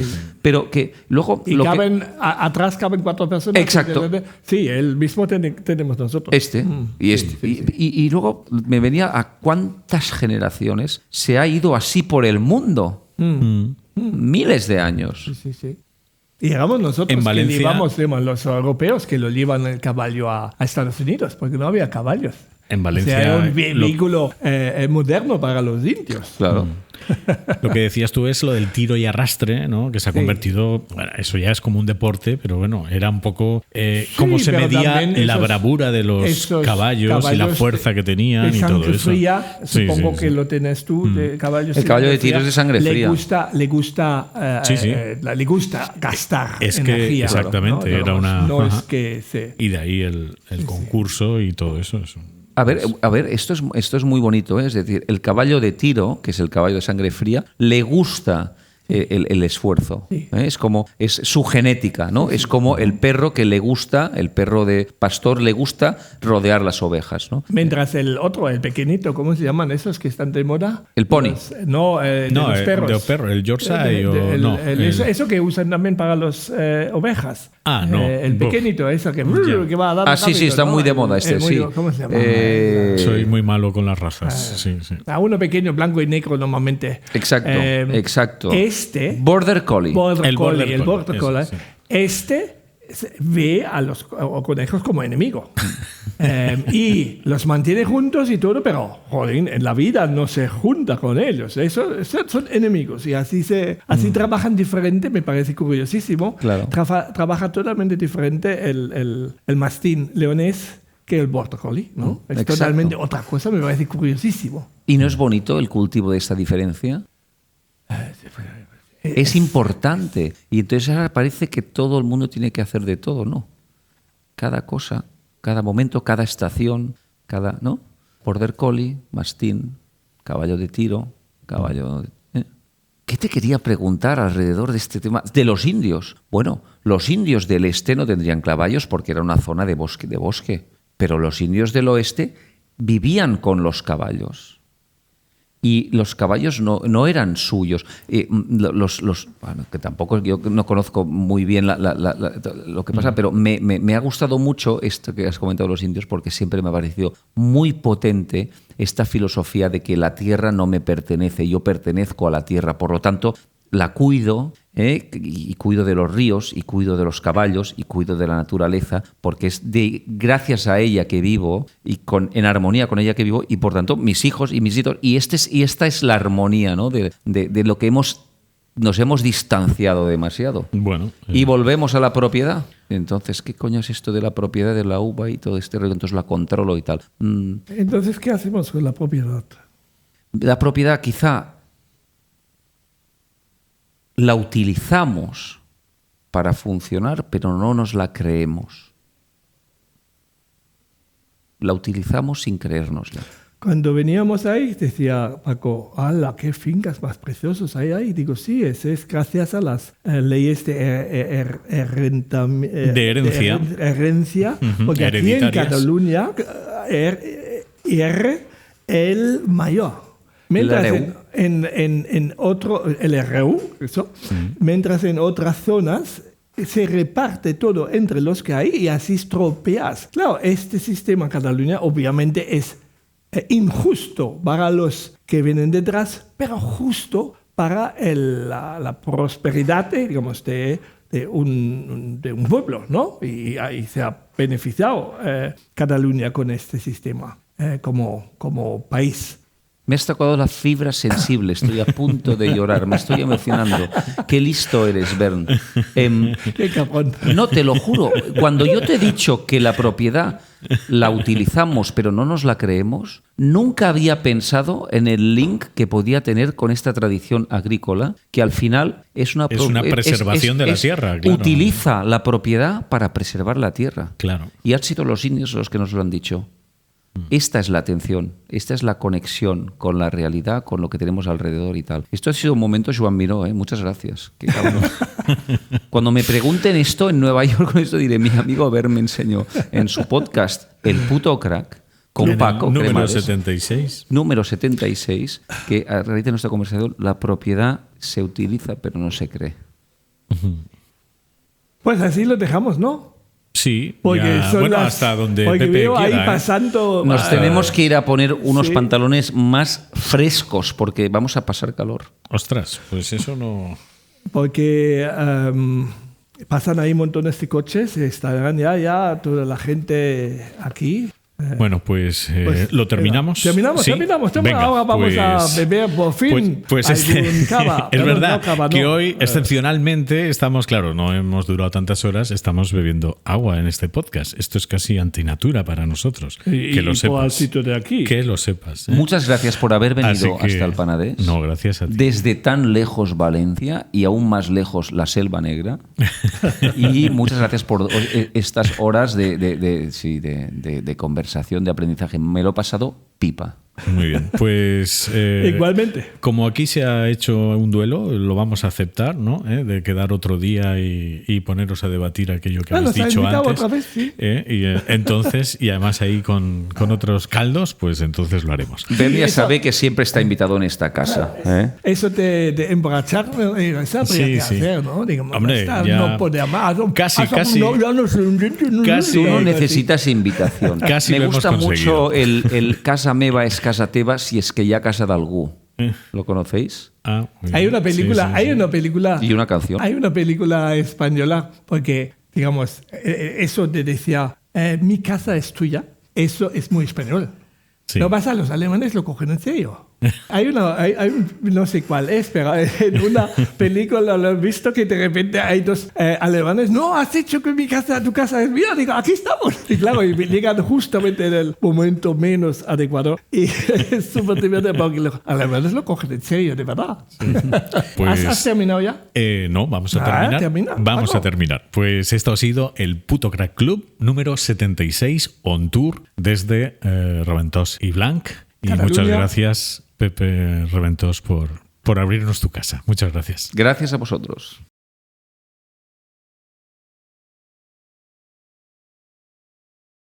Y ahora no hay bis. ¿No hay bis porque tenemos que ir? Bueno. Pues estamos salvados. Pepe, muchas gracias. A vosotros. Ha sido un placer. A vosotros.